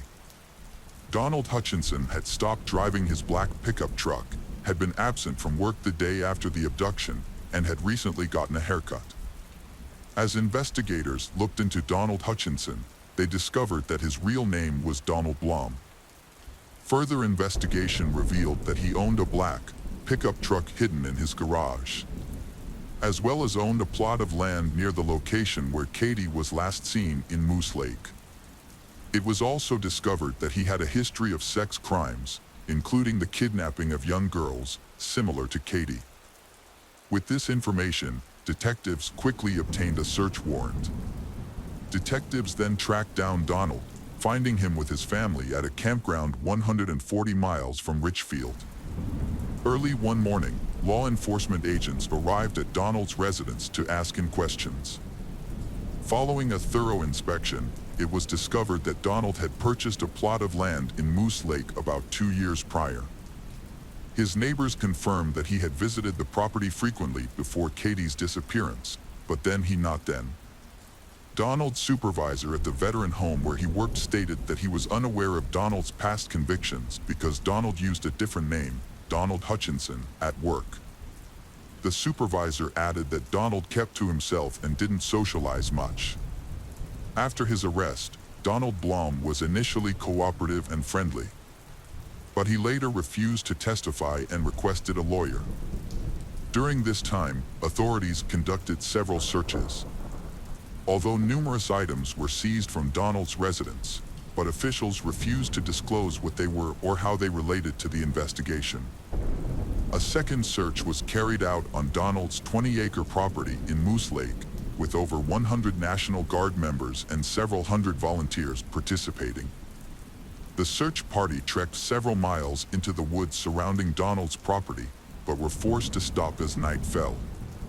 The search resumed the next morning, and Katie's mother expressed her optimism that her daughter would be found alive. While some held on to the hope that Katie was being held against her will, the sheriff was less hopeful. On the second day of the search, investigators have found an important clue. Bone fragments were found in the ashes of a fire pit on Donald's property. They sent the remains to a lab for further analysis. The lab results shocked everyone. The remains were identified as bone fragments. A tooth found in the ashes was sent to dental specialists for examination. Certified forensic dentist, Dr. Norlander conducted a thorough examination of the tooth. However, she knew that any DNA in the tooth's pulp would have been destroyed due to the conditions under which it was extracted. As a result, she had to use alternative methods. During her examination, Dr. Norlander discovered something that resembled a dental filling. This finding confirmed that the tooth was human and allowed her to investigate whether it could have belonged to Katie. Dental fillings consist of two components, an organic matrix and an inorganic filler. When exposed to heat, the organic matrix burns away, leaving behind particles of the inorganic filler. The analyst can identify a specific brand or group of brands based on the type of filling used. Manufacturers use various types of fillers, up to 50 different kinds, which are easily visible on dental x-rays. A comparison was made between the filling found in the tooth from Donald's fire pit and those used for Katie, revealing a matching composition. Furthermore, researchers determined that it was a specific tooth, number 18, belonging to a young woman. Given the similarities, it was highly likely that the tooth belonged to Katie, rather than someone else. A crucial question still needs to be addressed. Why was the perpetrator released from prison despite having kidnapped 7 girls? A more effective justice system may have prevented Katie's tragic fate. Instead, the perpetrator, Donald, changed his name and assumed a new identity, hiding his dark past and continuing to cause harm. In Katie Poirier's case, Donald was charged with kidnapping and illegal possession of a weapon, a federal offense. Initially, he rejected a plea agreement, but later changed his mind and agreed to testify under the condition that he be allowed to call home. On September 8, Donald made a 2.5-hour confession. According to his testimony, on May 26, 1999, he went fishing and returned home to Richfield. However, he later drove back to his Moose Lake home, stopping to buy liquor and have a beer at a bar along the way. It was there that he saw Katie, grabbed her, and forced her into his pickup truck without knowing her. Donald then drove Katie to his motor home. He explained that he didn't fully understand his motivations for the actions he took, but stated that he strangled Katie from behind, which lasted approximately 20 minutes. He denied committing any other assault. After confirming she was dead, he positioned her body in a fetal position in a fire pit and used wood and paper in an attempt to burn the remains. However, his testimony conflicted with the video camera footage and evidence found in the burn pit. Specifically, Donald claimed Katie repeatedly asked him to release her, but she didn't struggle until he began choking her. He asserted that he used only his bare hands to kill her. Furthermore, his claim of using wood and paper to burn the remains to ashes was considered unfeasible. Wood and paper alone could not have reached a high enough temperature to turn a human body to ashes. When questioned further, Blom acknowledged that his actions didn't make sense, and he was unable to provide a clear motive for his actions. After the interview, Donald contacted 2 local television stations to inform them of his actions and request that they leave his family in peace. The plea deal also included the return of several properties to his wife Amy Blom, including a plot of land, their home in Richfield, and the family vehicle. However, the news of Donald's confession was extremely distressing for the Katie family, who had held on to the hope that she was still alive. Donald asserts that he killed and cremated Katie on impulse, without any clear motive. But soon, Donald retracted his testimony, saying that his initial confession was false and induced by the pressures of solitary confinement and medication he was taking at the time. According to Donald, the isolation and medication caused him to hallucinate, leading him to believe that confessing would be the only way out of his situation. Donald then stated that he didn't know what he was saying. As a result, the initial plea deal was canceled, and lawyers for both sides began preparing for the trial. Donald Blom's trial began in June 2000 and jury selection took 5 weeks to complete. The trial then lasted for another 5 weeks, with over 50 witnesses, including several key ones, testifying. Carlton County Assistant Prosecuting Attorney Thomas Perler opened the case. Among the early witnesses was Donald's own brother, who revealed that he had given their family a box of used clothes, including a New York Yankees jersey.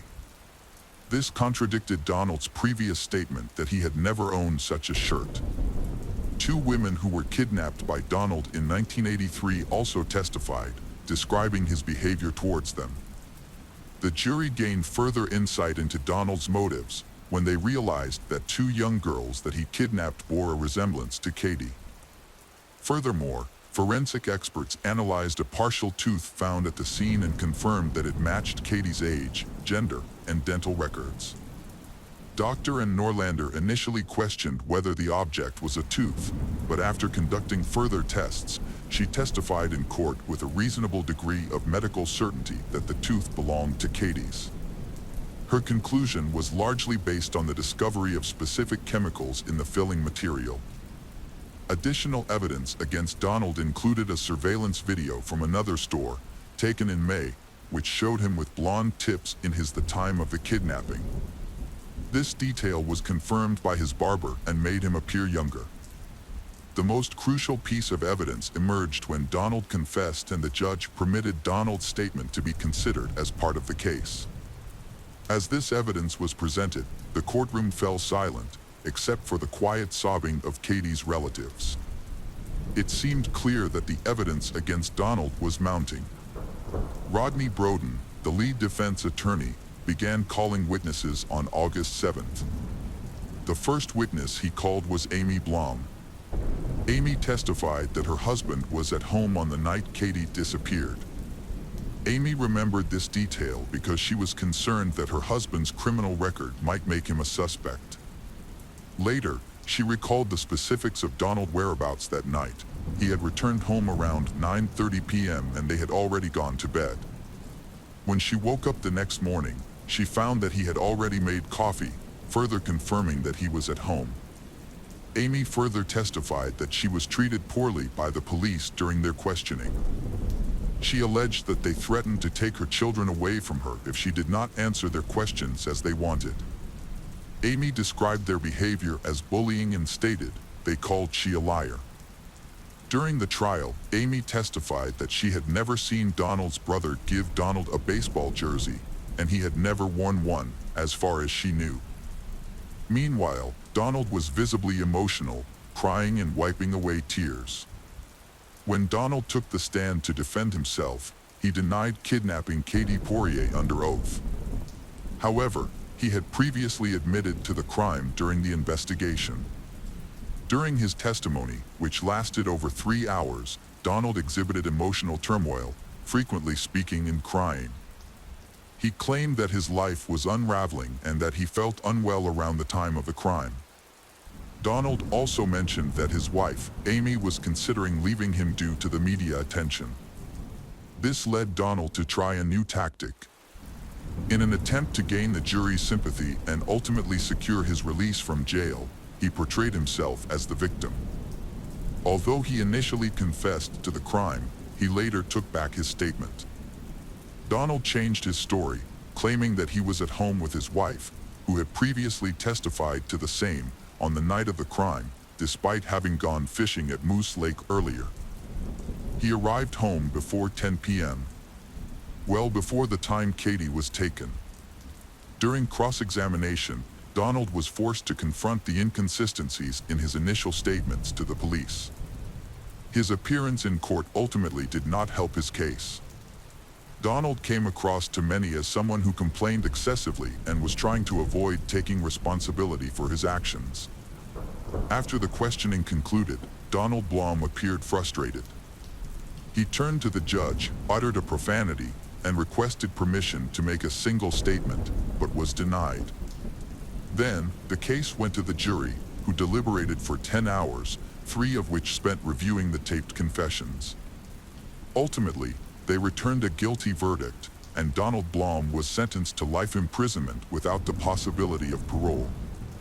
Donald Blom maintained that his case was not hopeless and was confident that he would eventually be cleared of the charges. He strongly denied any involvement in the crime, insisting that he had not killed anyone. Despite his conviction, he believed he had a solid foundation for an appeal, but the appeals court ultimately upheld his conviction in a lengthy 81-page ruling issued in 2004. Although his trial was imperfect, the judges concluded that it had been fundamentally fair, and therefore saw no justification for overturning the conviction or ordering a new trial. The case of Rachel Anderson. Rachel Anderson was born on January 28, 1994, in Warren, Ohio, to William Bill Anderson and Patricia Trish Anderson. She had a younger brother, John, who was a common family favorite. Rachel graduated from Warren Harding High School in 2012, where she was a member of the National Honor Society and excelled in soccer and volleyball. Unlike many of her peers, Rachel pursued an unconventional career. From a young age, she aspired to become a funeral director. To achieve her goal, she attended Youngstown State University, where she studied mortuary science. Her dedication earned her a spot on the list of top students, and she received a scholarship. Rachel later furthered her education at Cincinnati College of Mortuary Science, graduating in 2016 with a bachelor's degree in mortuary science. After becoming a member of the Ohio Funeral Directors Association, Rachel moved to Columbus to start her internship at Shaw Davis Funeral Home. She was deeply respectful of her work and felt a strong sense of duty to support grieving families.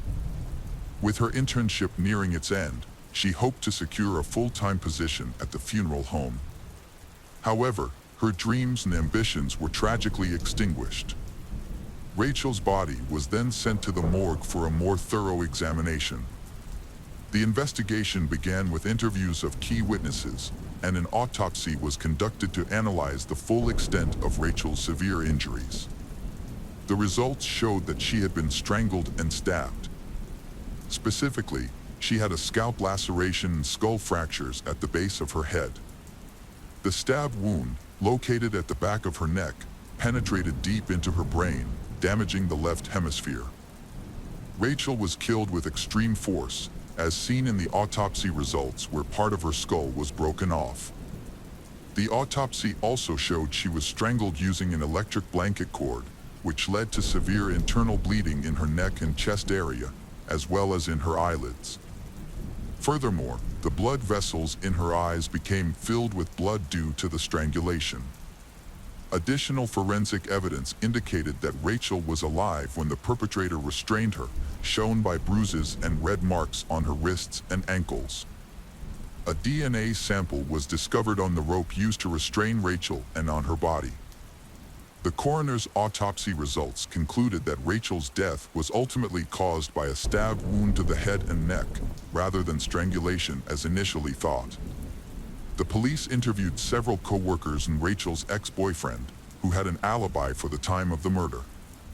Detectives returned to Rachel's apartment to conduct a search for evidence or clues that could lead them to the culprit. In the living room, the police discovered Rachel's purse, but it was missing her wallet.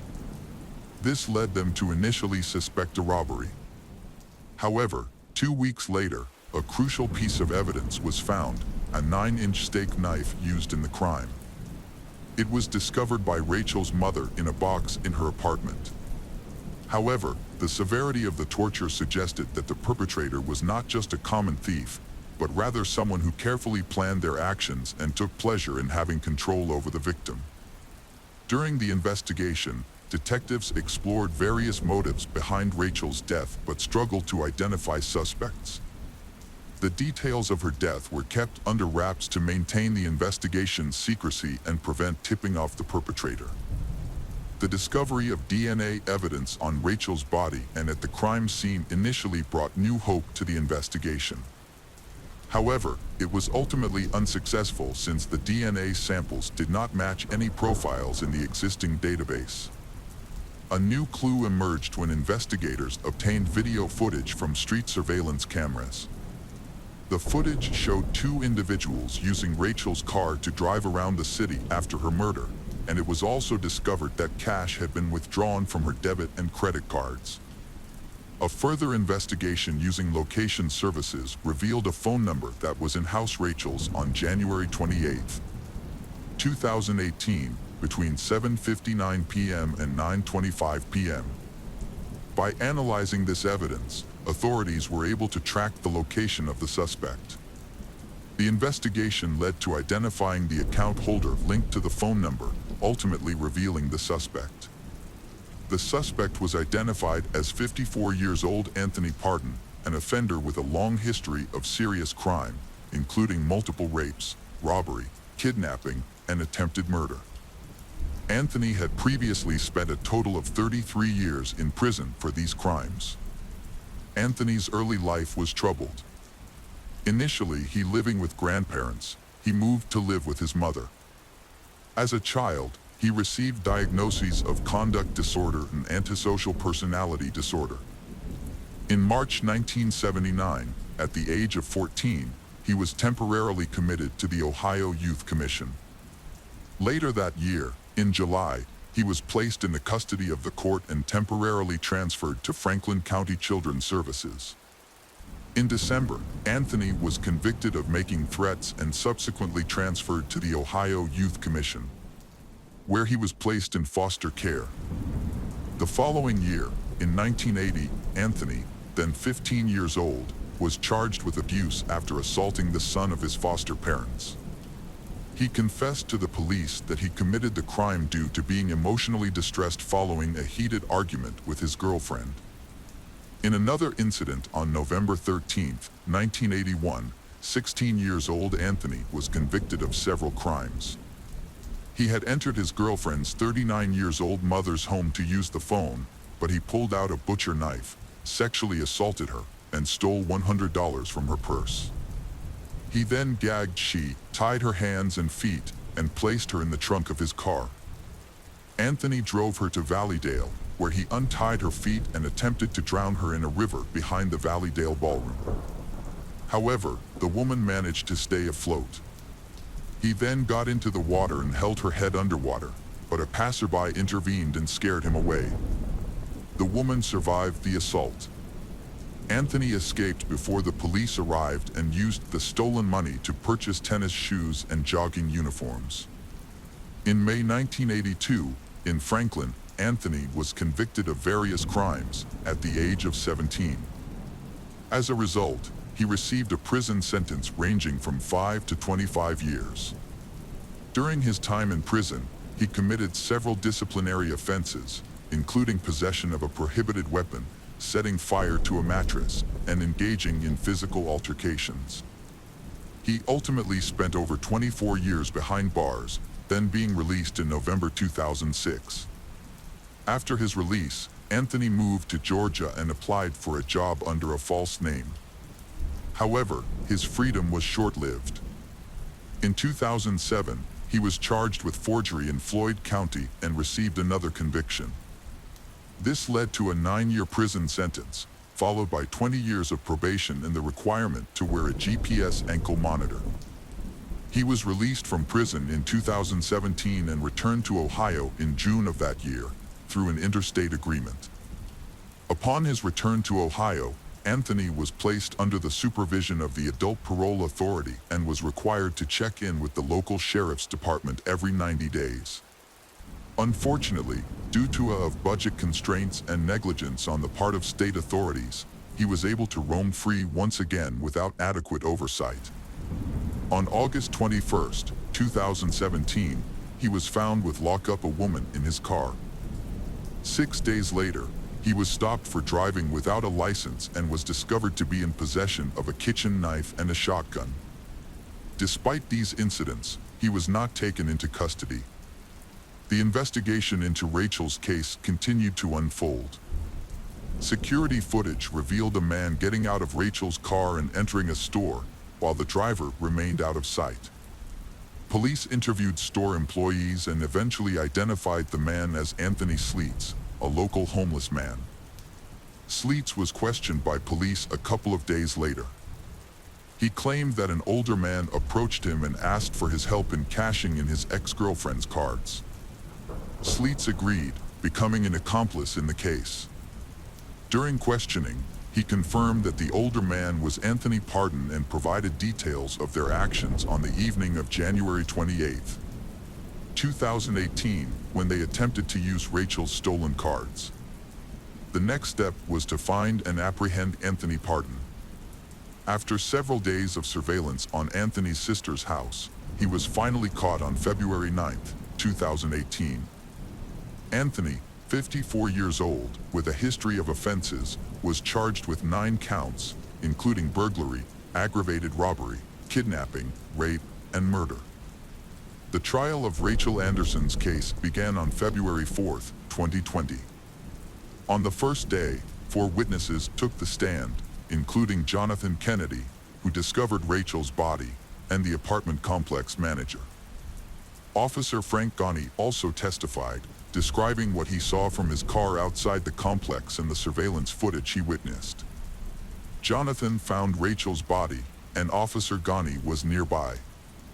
Over the next few days, additional witnesses testified, including Anderson's brother John, Special Agent Joshua Durst on February 5th, and lead detective Art Hughes on February 6th. The defendant, Anthony Pardon, expressed dissatisfaction with his lawyers on February 6th and requested new lawyers. However, this was likely a delaying tactic court session by he. On February 10th, the prosecution presented expert witnesses, including a latent print expert. He explained the technology used to track Rachel's debit card usage and its connection to the crime scene. Anthony's sister later took the stand and revealed that her younger brother had given her a debit card, claiming it belonged to his girlfriend. After watching a TV news report, she realized the card actually belonged to the victim, Rachel Anderson. The final day of testimony, February 11th, featured crucial evidence. The medical examiner testified that Anthony's DNA was found at the crime scene. A forensic pathologist and deputy coroner from Franklin County gave detailed accounts of Rachel's injuries. Through the various testimonies, the court was provided with a detailed account of Rachel's final days. On January 26, 2018, Rachel turned 24 years old. Her brother John traveled from Warren to Columbus to celebrate with her. The following day, Rachel and her brother visited their friend, John Kennedy, where a birthday party was held in her congratulations. After the party, she and her brother spent the night at Kennedy's house. The next day, January 28th, Rachel went to work, leaving the key to her apartment with her brother. However, when John returned to his hometown, he unintentionally took the key with him. Later that afternoon, around 1 o'clock, Rachel sent a text to Kennedy, asking to pick up his spare key to her apartment. Rachel spoke with her mother around 6:30 in the evening and then retrieved her key from Kennedy. After stopping for dinner, Rachel returned to her apartment at approximately 7:30 p.m. As her apartment door could only be locked from the outside with a key, it was left unlocked. Anthony abducted Anderson inside the apartment building. He took her to the top floor, where he violently restrained her using the cord from a hair dryer to tie her feet and ankles, and a belt along with blind cords to bind her hands. Once Rachel was unable to move, Anthony used a curling iron cord to restrict her wrists and prevent her from screaming. He also gagged her to further silence her. Under duress, Rachel was forced to reveal her bank card PIN numbers to her attacker. He then subjected her to torture and took advantage of her. The attack resulted in Anderson's death when he used a cord from an electric blanket to strangle them. In addition, she suffered blunt force trauma and a stab wound to the head. After committing the crime, Anthony carefully concealed Rachel's body in a closet. He left her partially naked, with the electric blanket cord wrapped around her neck and tied to the door handle. Anthony then proceeded to steal Rachel's car and used her bank cards to make multiple purchases at various stores in Columbus. The defense presented no witnesses during the trial. The final hearing took place on February 12th. Assistant Prosecutor Amy Van Kullen presented the state's initial argument, outlining a chronological sequence of incident and asserting to the jury that Anthony intentionally murdered Rachel brutally. In his argument, Anthony's attorney, Larry Thomas, acknowledged that his client used Rachel's credit cards but disputed Anthony's involvement in the crime. Larry argued that the prosecution's case relied on speculation and the DNA and cell phone evidence failed to prove Anthony's guilt. After roughly 6 hours of deliberation, the jury, composed of 4 men and 8 women, finding Anthony guilty on all charges. The prosecution sought the death penalty, pointing to the serious nature of the burglary and the defendant's previous conviction for a similar crime that involved attempting to kill a woman. Due to Anthony's extensive history of criminal behavior, prosecutors requested the death penalty instead of leniency. According to Prosecutor O'Brien, certain individuals consistently disregard the law, and Anthony Pardon is a prime example. The sentencing phase commenced on February 18th. In an effort to reduce the severity of the sentence, the defense highlighted Anthony's troubled childhood as a mitigating factor. However, prosecutors countered that the aggravating circumstances outweighed any mitigating factors. During the trial, it was established that Anthony was fully aware of his actions when he attacked Rachel.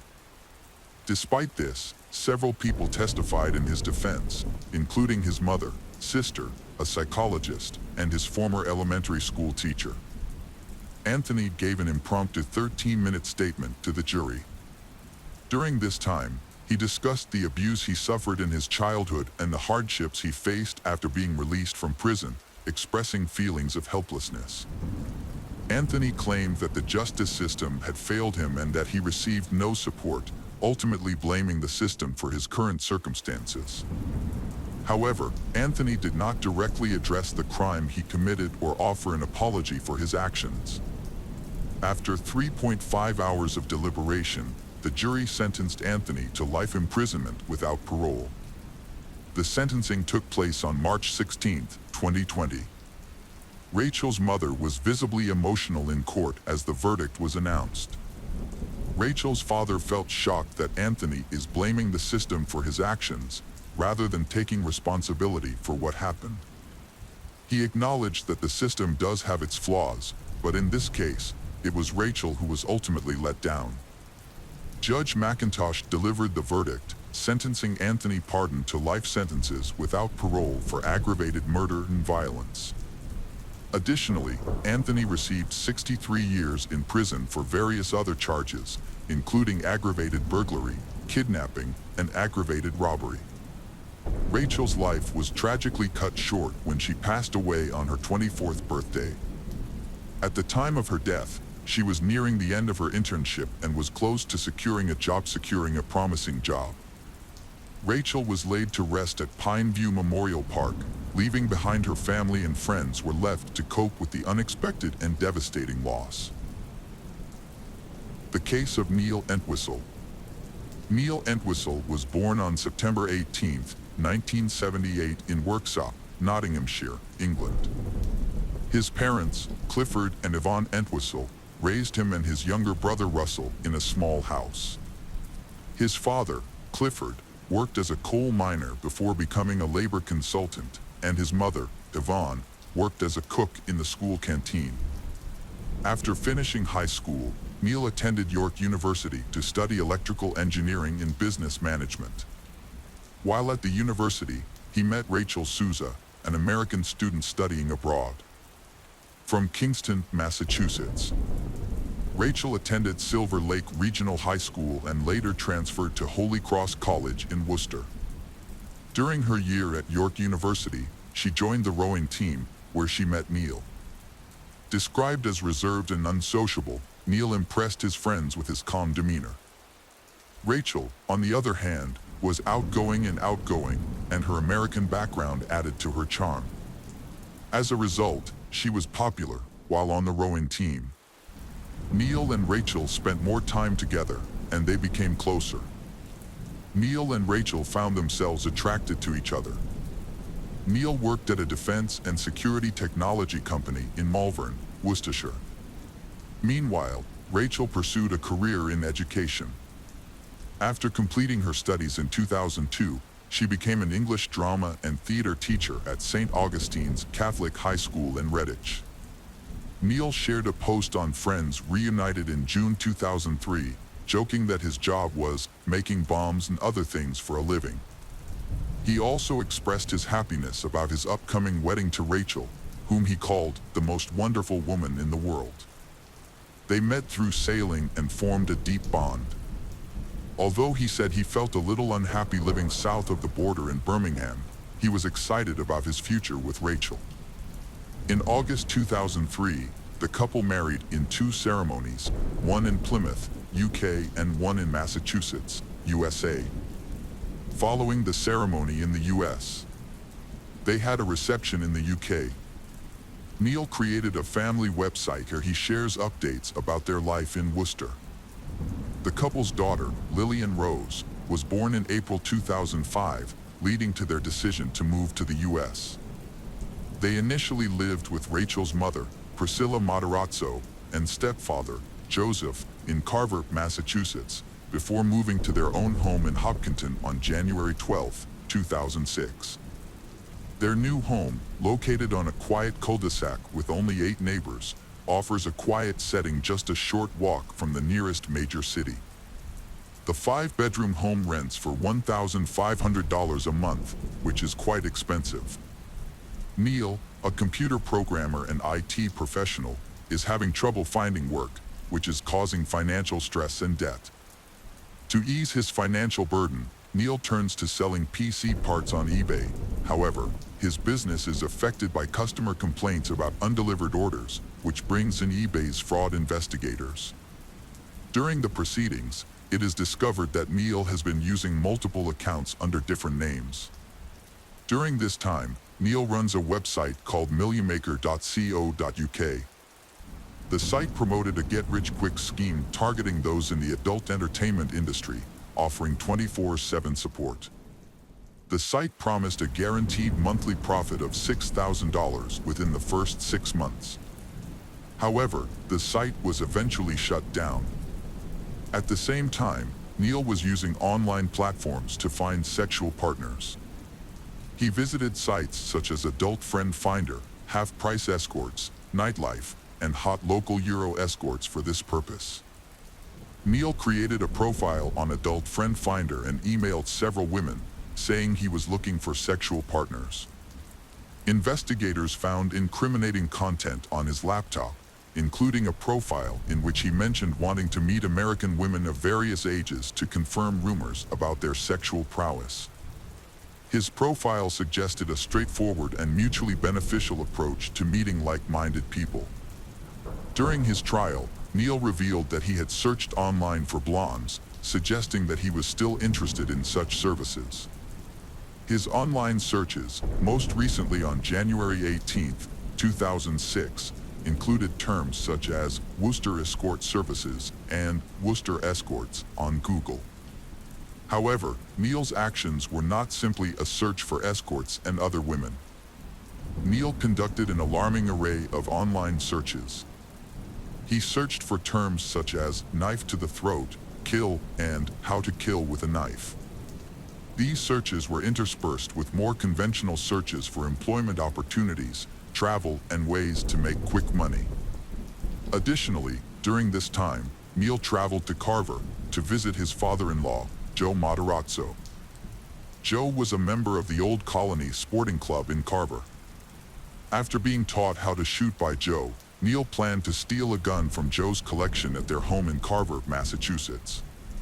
He went to his parents-in-law's home, retrieved the weapon from a storage location in the home, and drove back to Hopkinton with the gun in hand. Upon returning home, he discreetly hid the gun, waiting for the opportunity to commit a tragic act of violence against his family, before ending his own life.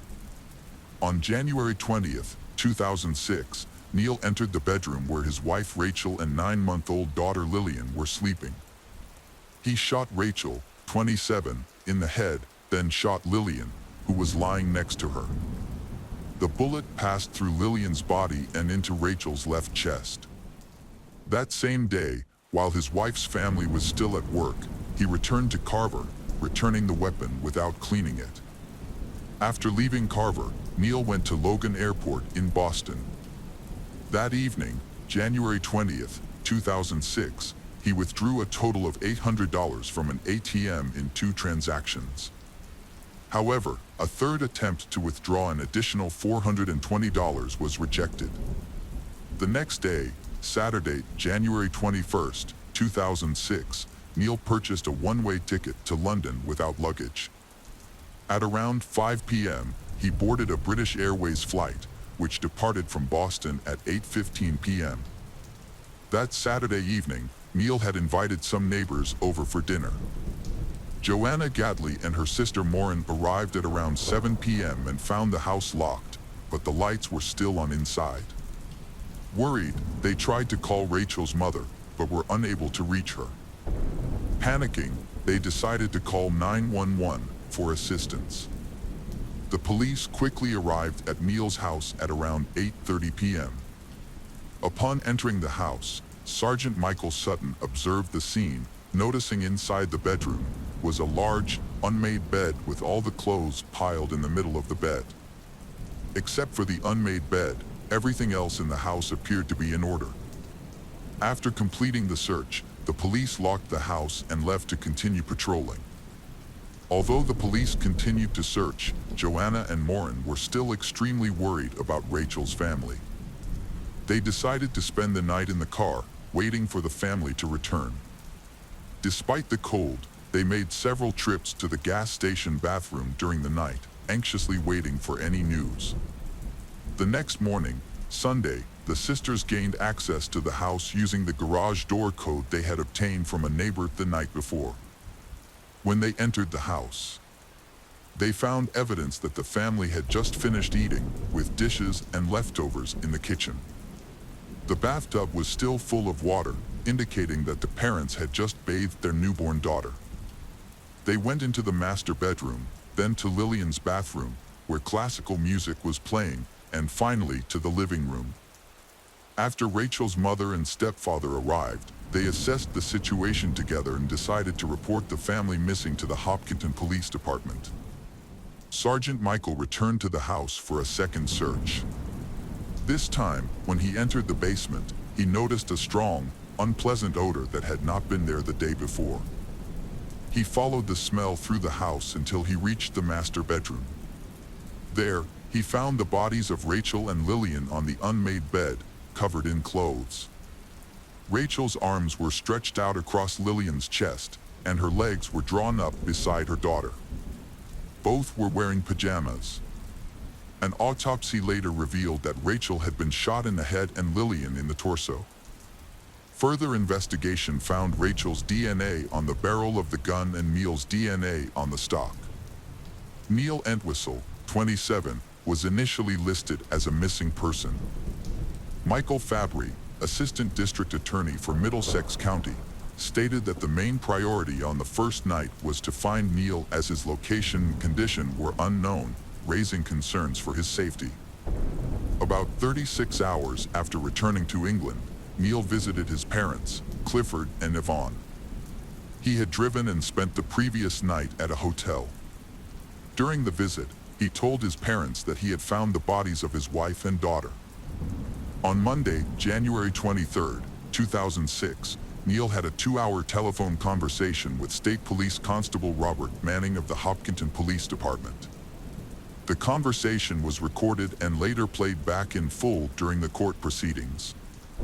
Neil explained that after finding the bodies, he became extremely frightened and quickly went to his family. He told police that he had covered the bodies with sheets and then thought of the knives in the house. He picked up a large knife and stabbed himself, but was too afraid of the pain to use it. Neil appeared confused as to why he did not call an ambulance. Neil could not bring himself to use a knife to harm himself.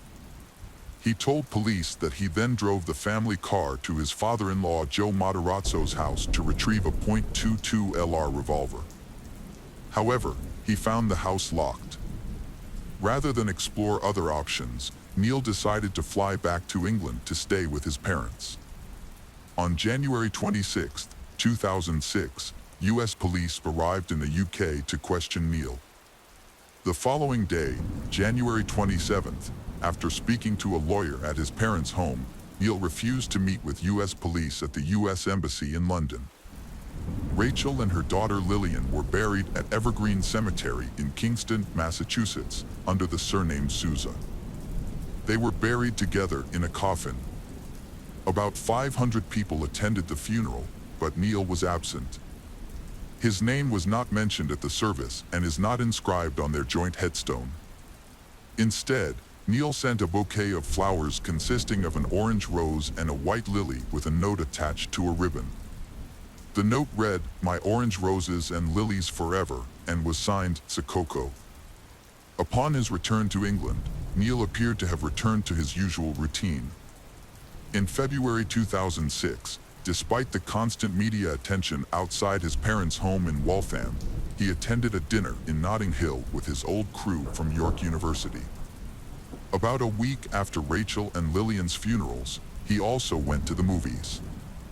On February 8, 2006, the Middlesex District Attorney's Office issued a warrant for Neil's arrest. The following day, Neil was arrested by London's Metropolitan Police at Royal Oak Station as he prepared to board a train. At the time of his arrest, Neil had a notebook in which he planned to sell his story to the highest bidder.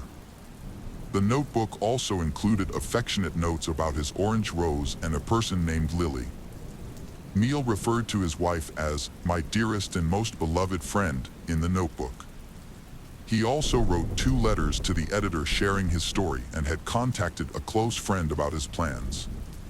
In one of the letters, Neil asked about the amount of money he might receive for sharing his entire story exclusively. Neil chose not to contest the extradition order. On February 15th, he was returned to the United States and appeared in Framingham County Court. The court ordered him held without bail at the Middlesex County Jail in Cambridge, Massachusetts. On March 28, 2006, Neil was formally charged with 2 counts of murder, as well as illegal possession of a firearm and ammunition. He pleaded not guilty to these charges. In December 2006, nearly a year after the tragic incident, Middlesex County Jail police found letters Neil had written to his parents and attorney. The letters revealed his struggles with depression and hinted that he may have been thinking about ending his life. As a result, he was temporarily transferred to Bridgewater Hospital for a psychiatric evaluation before being returned to Middlesex County Jail. Forensic psychiatrist Christopher Cordless believed that Neil's behavior was the result of Asperger's syndrome, a view also shared by Dr. David Holmes.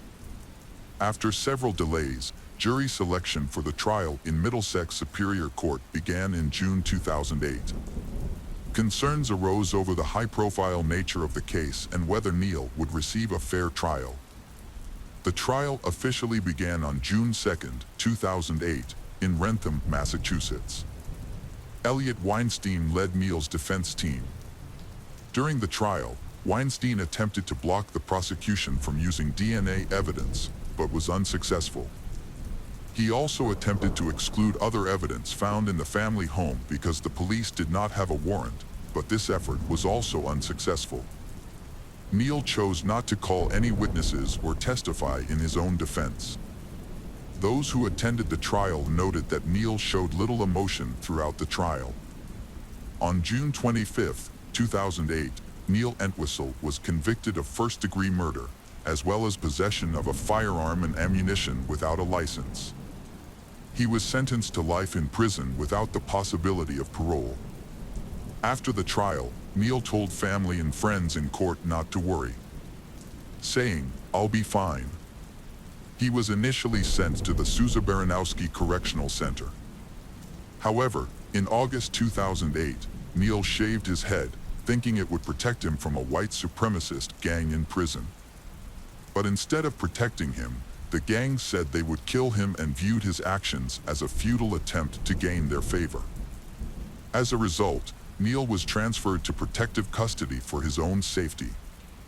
Then, in December, Neil was transferred to the Old Colony Correctional Center, a medium-security prison in Bridgewater, Massachusetts. The transfer was made for his own safety due to threats against his life, according to the Department of Corrections. The deaths of Rachel and her infant daughter had a profound impact on their family and friends. In the wake of the loss, the community rallied to offer support and comfort to her grieving family. The story of Neil Entwistle and Rachel Souza is a heartbreaking reminder that even people who appear to have perfect lives can be hiding difficulties. Hopefully, the stories of Rachel and her daughter will help us to stay vigilant and to cherish the time we have with our loved ones.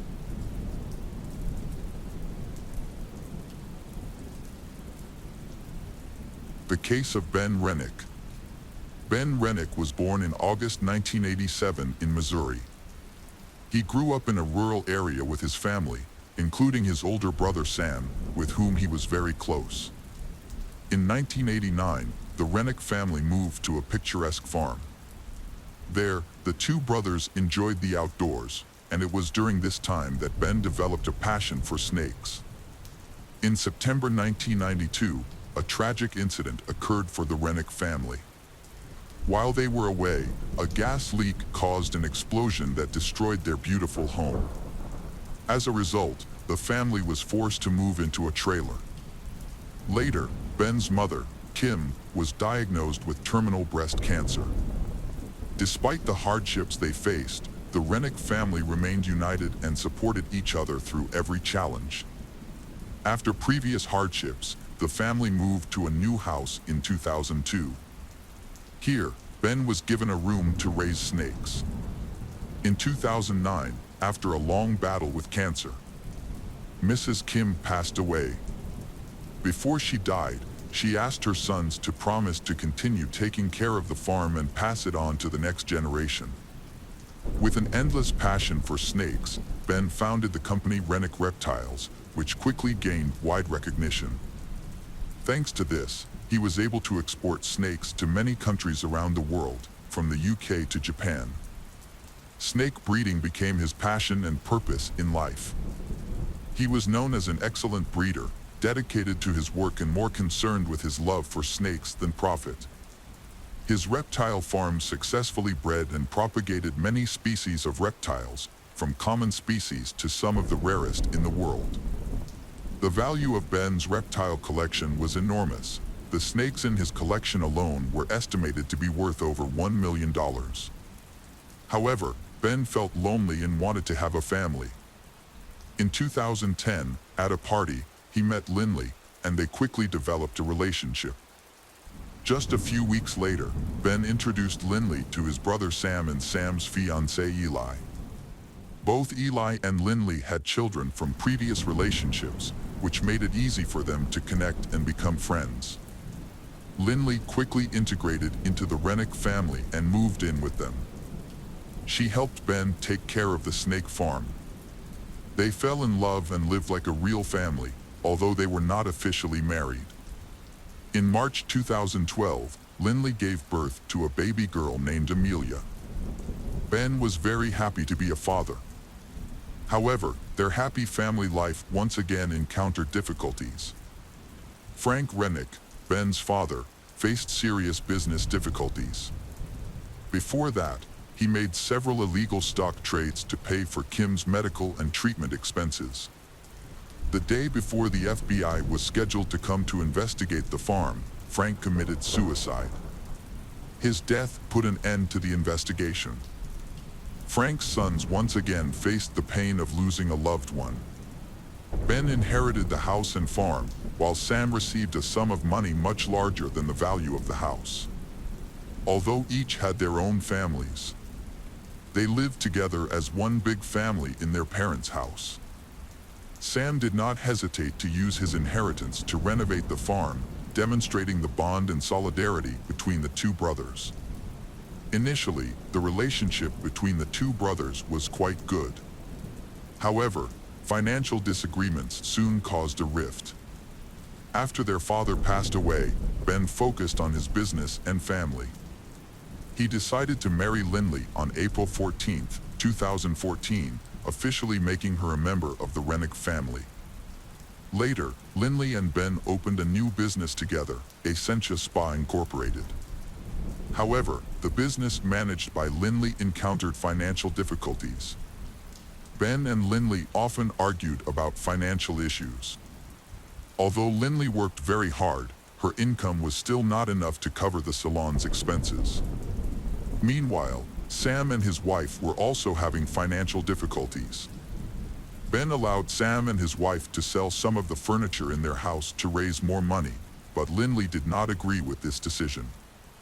This incident led to a conflict between the two families, causing serious damage to their relationship that could not be repaired. Ben decided to improve his family's finances by selling some rare reptiles at a high price. However, this plan failed due to a serious incident at the farm. On June 8, 2017, Lindley entered one of the warehouses and found Ben lying motionless in a pool of blood on the floor. Panicking, Lindley called her brother Sam and the emergency services for help. She reported that she had found her husband lying unconscious on the ground. During the conversation, Lindley dropped the phone and ran away. Sam continued the call and confirmed that his brother had passed away. He suspected that the cause of death could be a snake bite. The Montgomery County Sheriff was called to a snake farm for the first time in many years. Law enforcement officers were nervous about entering the farm, which housed more than 3,000 snakes. They were to examine a man lying in a pool of blood and were on guard against a possible attack by a venomous viper, which was initially believed to have caused the victim's death.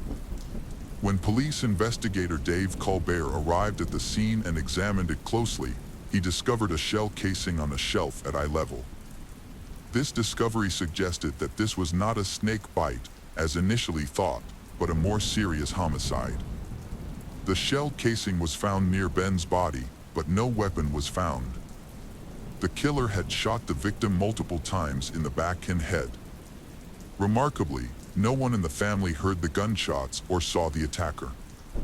Sam and Lindley were summoned to the sheriff's office for questioning. Lindley suspected Sam of being involved in her husband's death and provided a clear motive that Ben wanted to sell the house, but Sam was adamantly opposed. To clarify the matter, Sam was asked to take a lie detector test, which he successfully passed. The police released Lindley and Sam because there was not enough evidence to hold them. An investigation into the motive for Ben's murder was launched. Initially, the police suspected a robbery, but this theory was not confirmed, as all the rare snakes and valuables were still intact at the scene. Just a few days after Ben's death, the police questioned Lindley. They tested her hands and clothes for gunpowder, but the results were negative. After her husband's funeral, Lindley cut off contact with Sam and Eli. She sold her husband's company, inherited the house, and filed a $1 million life insurance claim on Ben. After receiving the insurance money, Lindley decided to sell the Rennick family home for $740,000. The Rennick family was told they would have to move. Sam began to suspect his brother's wife of being involved in Ben's death when he discovered that the insurance claim was settled quickly and the family business was sold shortly thereafter. Sam shared his suspicions with the investigating authorities. As a result, Lindley was brought in for further questioning. During the interrogation, Lindley admitted to having a complicated relationship with her husband, Ben. She also revealed that she occasionally met another man named Eric. However, Eric was ruled out as a suspect because he had an alibi.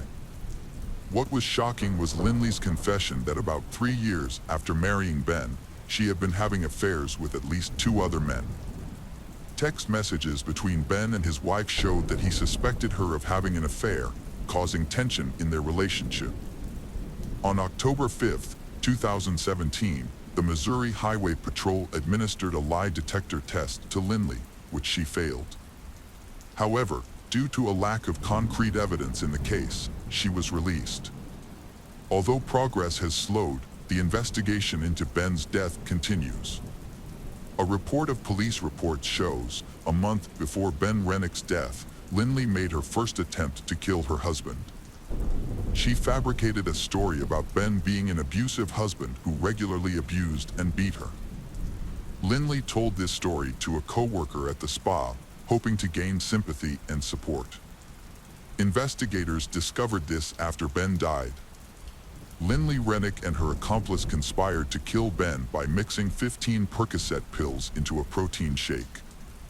Ben drank the shake without realizing it, making him seriously ill for a while, but he eventually survived.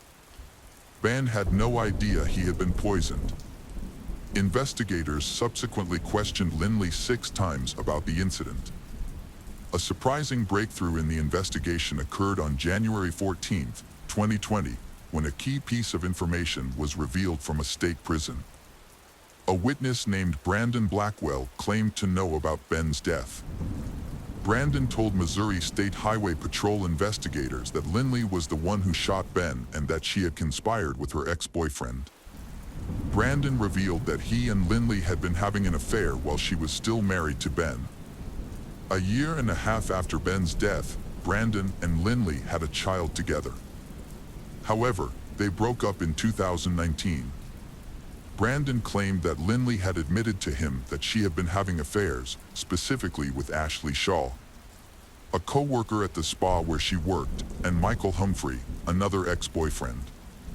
Years after Ben's death, Lindley and her ex-lover Michael Humphrey were arrested in connection with Ben's death. However, after their arrests, both blamed each other. The question remains, who really killed Ben?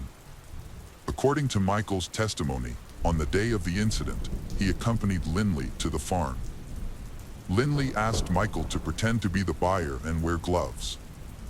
Although initially assigned to shoot Ben, Michael failed to do so. In the end, Lindley took the gun and shot her husband to death. The investigation into Ben's death lasted 3 years.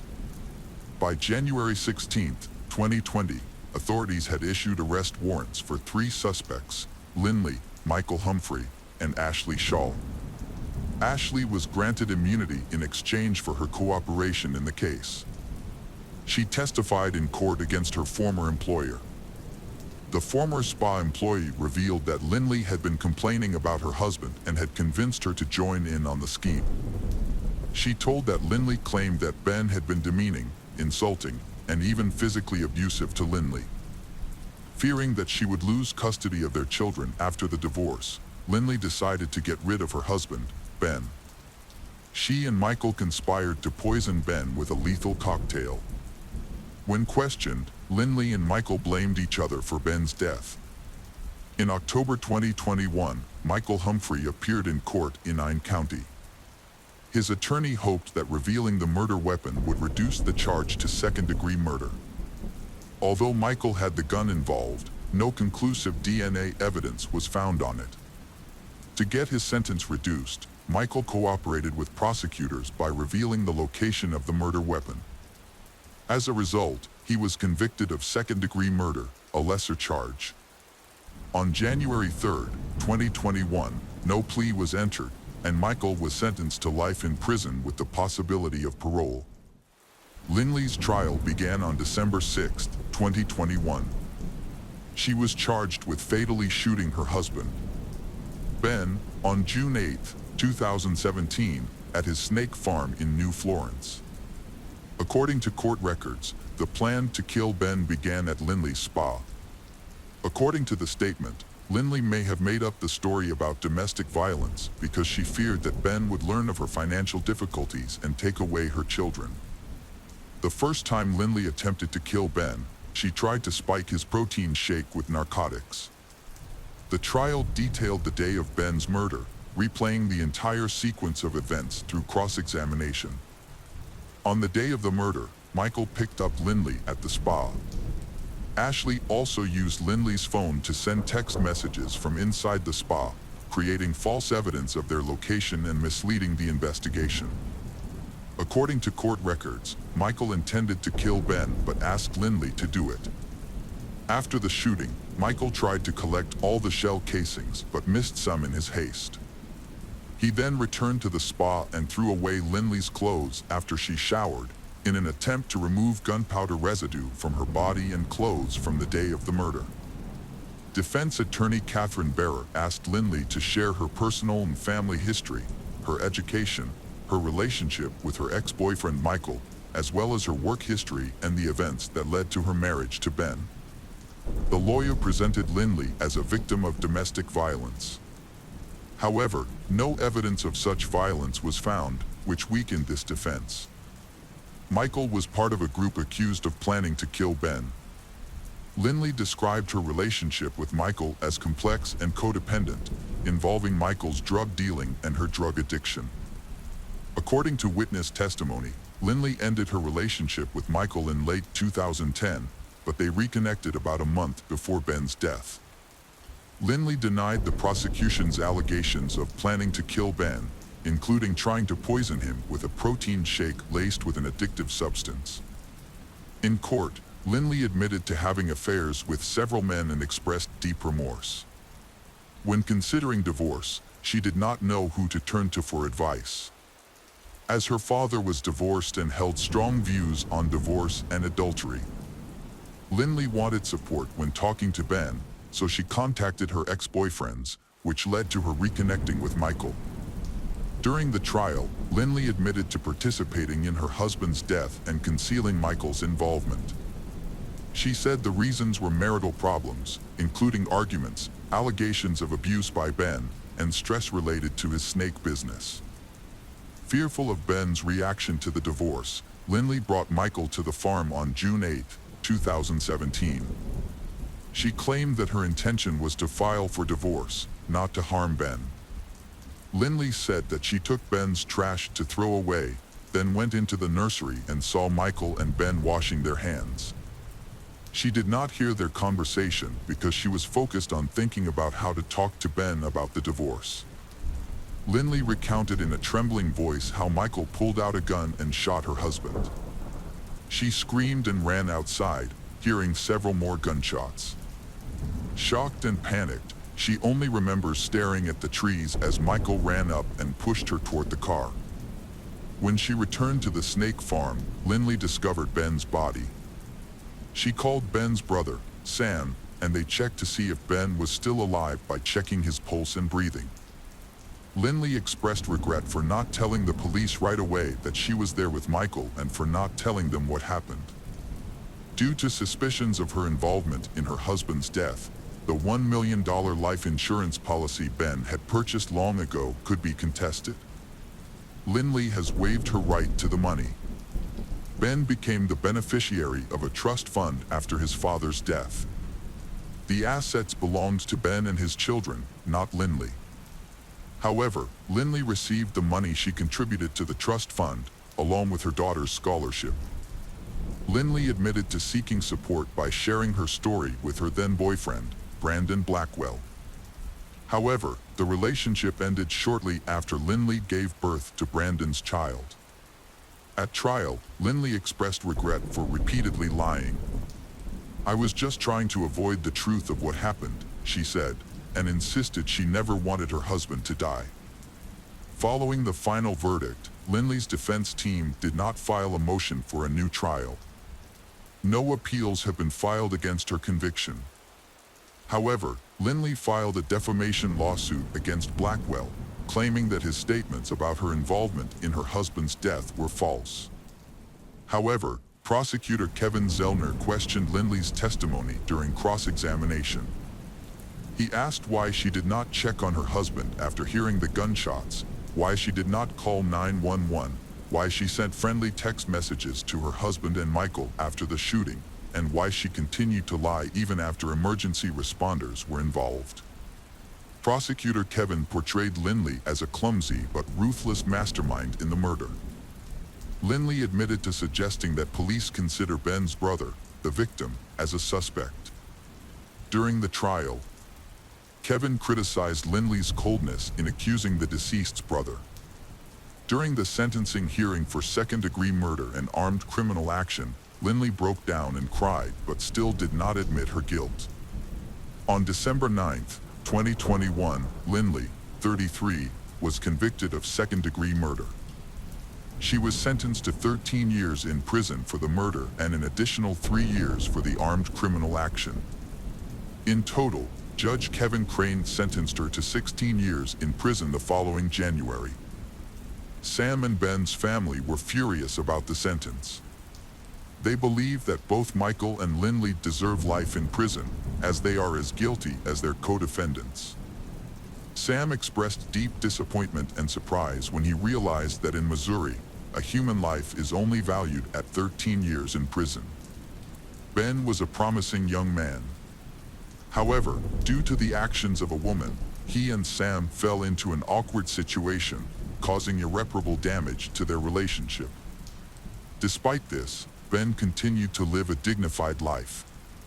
He became famous for his talent in breeding snakes and even created a new species of snake named after him. The case of Rob Andrew. Brenda Evers was born on December 16, 1963, in Enid, Oklahoma. Her parents were Christians. The family often gathered around the dinner table, prayed together, and participated in church activities. Brenda grew up to be a quiet and calm girl. She did well in school and spent a lot of time at church helping others. While many of her friends were dating, Brenda patiently waited for her ideal partner. While in high school, she cheered for the school's soccer team. Brenda was a moral and humble young woman, just like her mother. She loved to dance, but did not go to parties often. Brenda's goal was to be a devoted wife and mother, devoting herself to her family after marriage. At the age of 17, Brenda met Rob Andrew, her friend's older brother. Rob was older and in college.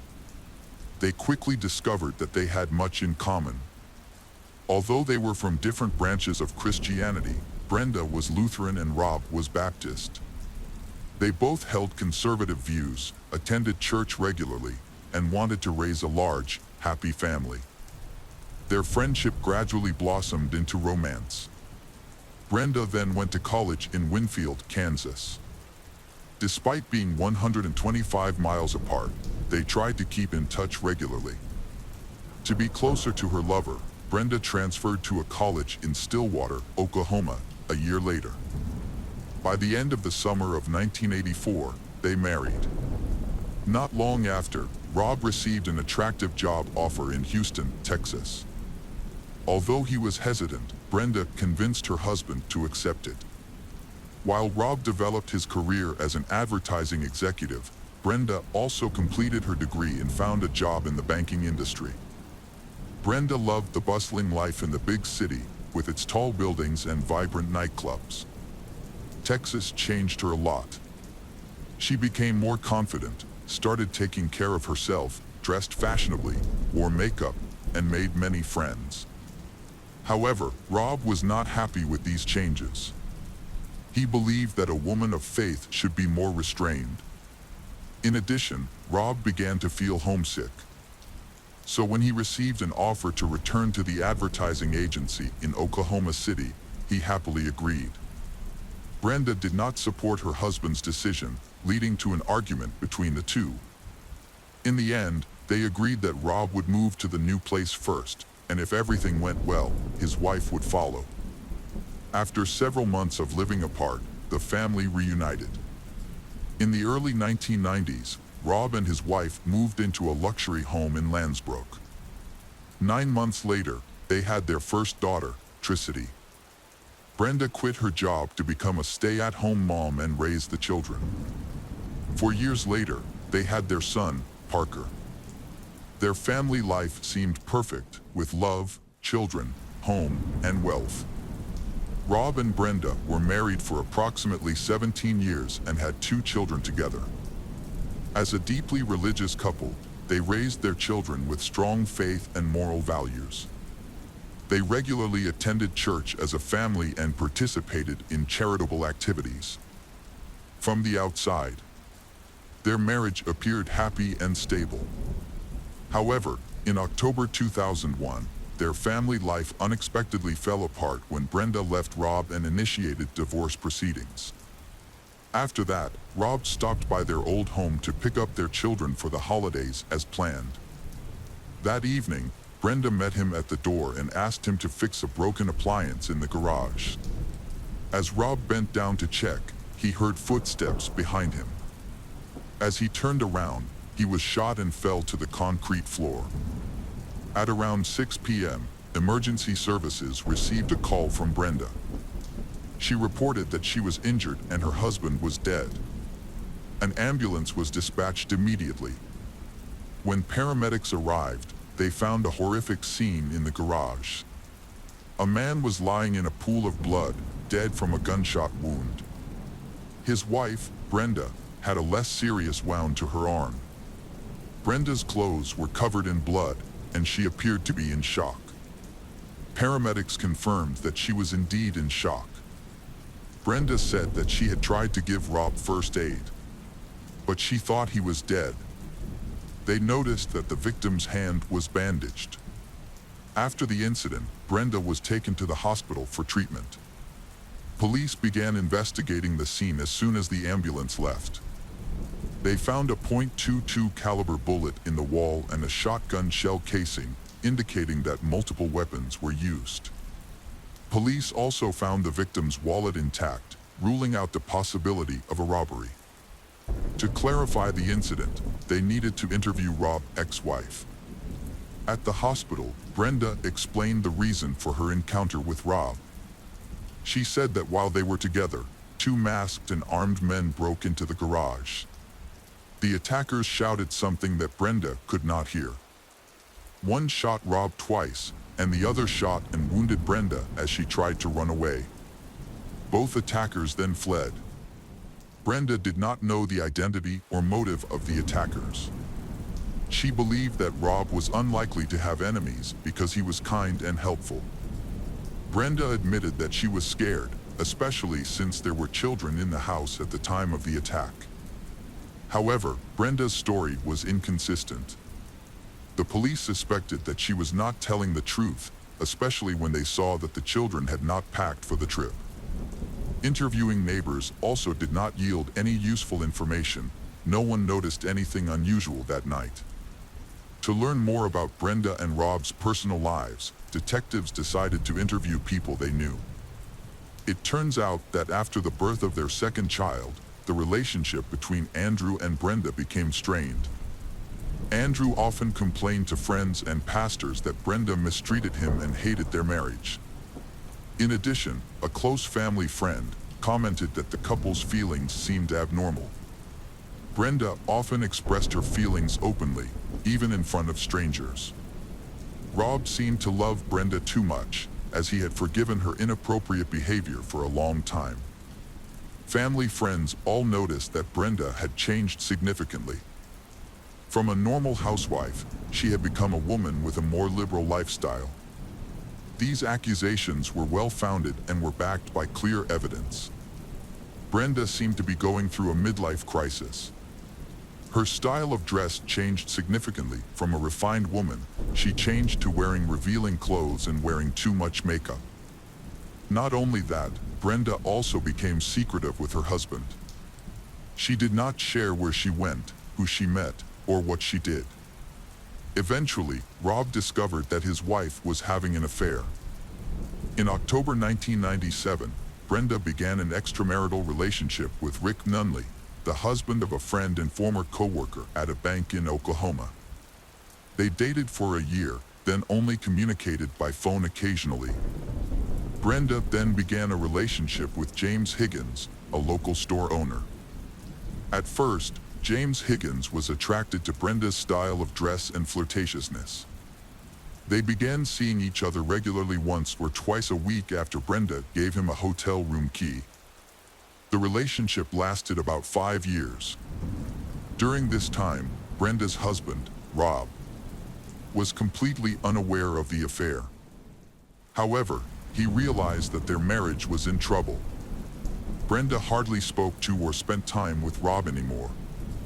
Despite this, Rob remained hopeful that things would improve and tried his best to keep his family together. In 2001, Brenda ended her relationship with James Higgins. This decision had nothing to do with her husband or their marriage. Instead, Brenda had gradually fallen into a life of debauchery and vice. 2 years earlier, a Baptist church had been built in Oklahoma City, largely thanks to Rob's contributions. There, Rob became a deacon, and his wife took on the role of Sunday school teacher. Outwardly, their family appeared prosperous and adhered to traditional moral standards. At that time, Brenda still maintained the image of a model wife. She enthusiastically taught the children basic lessons about religion and friendship. At the church, Brenda met James Pavitt, a married part-time teacher and friend of Rob's. Although James was a devout Christian, he was attracted to Brenda's charm. They began seeing each other in the spring of 2001. At first, they kept their relationship secret, but it gradually became more public. Everyone in the church noticed their closeness. Rob suspected his wife of having an affair, and the two had a big argument. When James divorced his wife, Brenda and Rob also decided to divorce. Although Rob still wanted to save the marriage, Brenda was determined to file for divorce. Shortly after this event, a mysterious call was made to Rob's office, and then a serious car accident occurred, believed to be an assassination attempt on him. Rob became suspicious of Brenda and James, so he reported it to the police. Rob did not oppose the divorce and agreed to the custody arrangement for the children. He even supported Brenda financially. So, what was the motive for killing him? The motive was money. James Pavitt, who was also an insurance agent in addition to teaching, had sold Rob an $800,000 insurance policy that summer, with Brenda as the sole beneficiary. As police investigated the attack on Rob's family, they discovered two important things: the relationship between Brenda and James, as well as a problem with the family's car brakes. As the events connected, Brenda's role in her husband's murder became clearer. Finally, the police also found a new suspect. It was Brenda's new lover, James Pavitt. 2 weeks before the garage incident, Rob went to the insurance company to remove his wife, Brenda, from the policy because she was unfaithful. James, the insurance agent, refused, stating that only the beneficiary, Brenda, could make changes to the policy. Not trusting James, Rob checked with the management. The investigation revealed that Brenda and James had attempted to falsify the policy by transferring ownership to Brenda. They had forged Rob's signature and backdated the changes. James's supervisor confirmed to Rob that he was still the owner of the policy and that only the insured could make changes to it. When James learned of this discovery, he was furious, as it led to his dismissal. Investigators learned that Rob had a 16-gauge shotgun when he left the house. During the search of Brenda's house, Brenda did not turn the gun over, and it was not found, which was quite strange. However, when they searched neighbor's house, Judy Gigstad's house, they made an unexpected discovery. A shell casing from the sought-after handgun was found on the bedroom floor, along with several .22 caliber bullets in the Gigstad's attic. The Gigstads were not home at the time of the crime, and there were no signs of forced entry. Gigstad's family confirmed that Brenda had their spare key. In addition, a key piece of evidence came from Joanna Larson, James Pavitt's daughter. On the day of the crime, she lent her father her car with the promise that he would have it repaired. However, when Joanna retrieved the car, she discovered that it had not been repaired and found a .22 caliber bullet inside. When she informed her father, he told her to throw the bullet away. Investigators also discovered that James had purchased a handgun the week before the crime. Therefore, they planned to question James and Brenda. On November 23rd, Rob's funeral was held. The case was confusing to the victim's family and friends. What was suspicious was that Brenda, her children, and James Pavitt were all absent from the ceremony. This absence worried Rob's relatives and the police. Apparently, those who did not show up had fled, perhaps assuming that the police were searching for the perpetrators. By that time, the suspects had been identified. The autopsy results were released. Brenda's account of the attack differed significantly from the forensic report. As the police had suspected, 2 different weapons were used in the attack. Rob and Brenda's injuries did not match Brenda's description. The first shot at Rob was fired from a distance with a shotgun, while the second shot was fired at close range with a .22 caliber pistol. Brenda's arm was also shot at close range with the same .22. By analyzing the location and shape of the bloodstains on his clothes, it was concluded that Brenda was near Rob when he was shot. The angle of the bloodstains matched the shooter's position, indicating that Brenda herself fired the second shot at Rob. After receiving the autopsy results, Brenda and James were officially declared suspects and wanted. During their escape, James and Brenda eluded the police for many days. The authorities warned the border guards that they might have crossed into another country. However, no trace of them was found. After some time, it became clear that the two had left the country, with the police suspecting they were in Mexico. To catch them, the authorities decided to freeze their bank accounts. Without money, they would eventually be exposed. And sure enough, 3 months later, James contacted his daughter to ask for money. However, he did not expect that his daughter was cooperating with the investigation.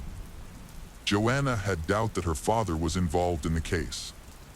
It was clear he was hiding something. Thanks to James's call, the investigation discovered the perpetrator's hideout in the city of Cancun. In February 2002, James and Brenda were arrested at the border and turned over to U.S. authorities. They were charged with first-degree murder and conspiracy to commit a felony. The children were placed in the care of their grandparents. After their arrest, neither defendant cooperated with the investigation. They pleaded not guilty and spoke only when their attorneys were present. James was the first to appear in court. The prosecution built a thorough case. They presented information about James's past as an army sniper and his ability to use a gun. His illicit relationship and the plot to murder Rob were also mentioned. His daughter's testimony and physical evidence were presented. Ultimately, the jury found James guilty and sentenced him to death. Brenda's trial was different from James's. Instead of focusing on the details of the case, the prosecutors presented information about Brenda's character and personal life.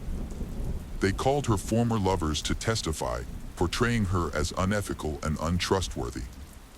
When questioned about her motive for killing her husband, Brenda claimed innocence and asked to be released if people truly believed her. However, the prosecutors countered by describing her as someone who did not love her husband and killed him for personal gain. To reinforce their argument, the prosecutors presented items from Brenda's suitcase when she fled to Mexico, including lingerie and sex manuals. They questioned whether a grieving widow would act like that. During the trial, the defense team tried to portray Brenda as a victim. They mentioned that she was injured in the attack, but forensic experts determined that she had inflicted the injuries on herself. The defense also produced a confession letter from James, but a handwriting expert confirmed that Brenda had forged the document. A shocking revelation from James's attorney was that Brenda would be the beneficiary of his insurance policy if he died. This suggested that Brenda may have plotted to kill James the same way she did Rob. Or perhaps she hoped to prove her innocence and frame James, so that after he was executed, she would still receive the insurance money. After 6 hours of deliberation, the jury found Brenda guilty and sentenced her to death. Both Brenda and James are currently on death row. Brenda has appealed repeatedly but has been unsuccessful. The crimes of Brenda and James were extremely serious. It is worth noting that they claimed to be religious and taught morality to children, which makes the case even more horrifying. Those who preach morality but do not follow it themselves are hypocrites and cruel. Such people cannot be trusted because they do not truly understand and live by moral principles. The case of Michael Redlick. Danielle Redlick, born in Florida in 1976, Danielle's family moved to Cleveland, Ohio when she was a child. Her childhood was unremarkable, as she grew up to be a kind, polite, and creative person. As the eldest child, Danielle developed an appreciation for beauty and pursued higher education. She attended Valencia College, earning an Associate of Arts degree, before continuing her studies in psychology at Baldwin Wallace University. In 1996, Danielle's mother, Caitlin Aquino, remarried. However, the marriage was short-lived, lasting only 2 years. Caitlin later passed away from cancer. It turned out that she had been battling breast cancer for a long time. Before the marriage, Caitlin did not have health insurance, so she married her partner primarily to get comprehensive coverage for her medical treatment. Even with high-quality care, the cancer treatment was not successful. After Caitlin passed away, her husband, Michael Redlick, became a single father of the children and, struggling to care for them alone, sought help from Caitlin's eldest child, Danielle. Danielle was now 22 years old and, after the death of her mother, Caitlin, Danielle gave up her independent life and moved into a single household with her younger brother, younger sister, and stepfather, Michael Redlick. Danielle moved in with her stepfather and helped care for the younger siblings and worked part-time at night. During their time together, Danielle and Michael fell in love and eventually married. While Michael pursued a professional sports career, specifically recruiting players. As they spent more time together, Michael became closer to his children and felt comfortable with Danielle. In return, Danielle saw him as a reliable source of support. Danielle and Michael later became husband and wife. Despite their 20-year age difference, they interacted comfortably, not minding the age gap or social status. Over time, their relationship deepened and they gradually became closer. However, Danielle was initially hesitant to share their relationship with her family, choosing to keep it a secret for a while. Michael's life took a significant turn for the better with Danielle. Both felt rejuvenated, he was full of energy, and she was loved and protected. Thanks to his connections, Michael was able to secure her a job at an advertising agency. It paid well and everything went smoothly for the couple. However, an opportunity soon came up for Michael, who was offered the position of Vice President of Sales for the Memphis Grizzlies basketball team. The problem was that this job required moving to another state.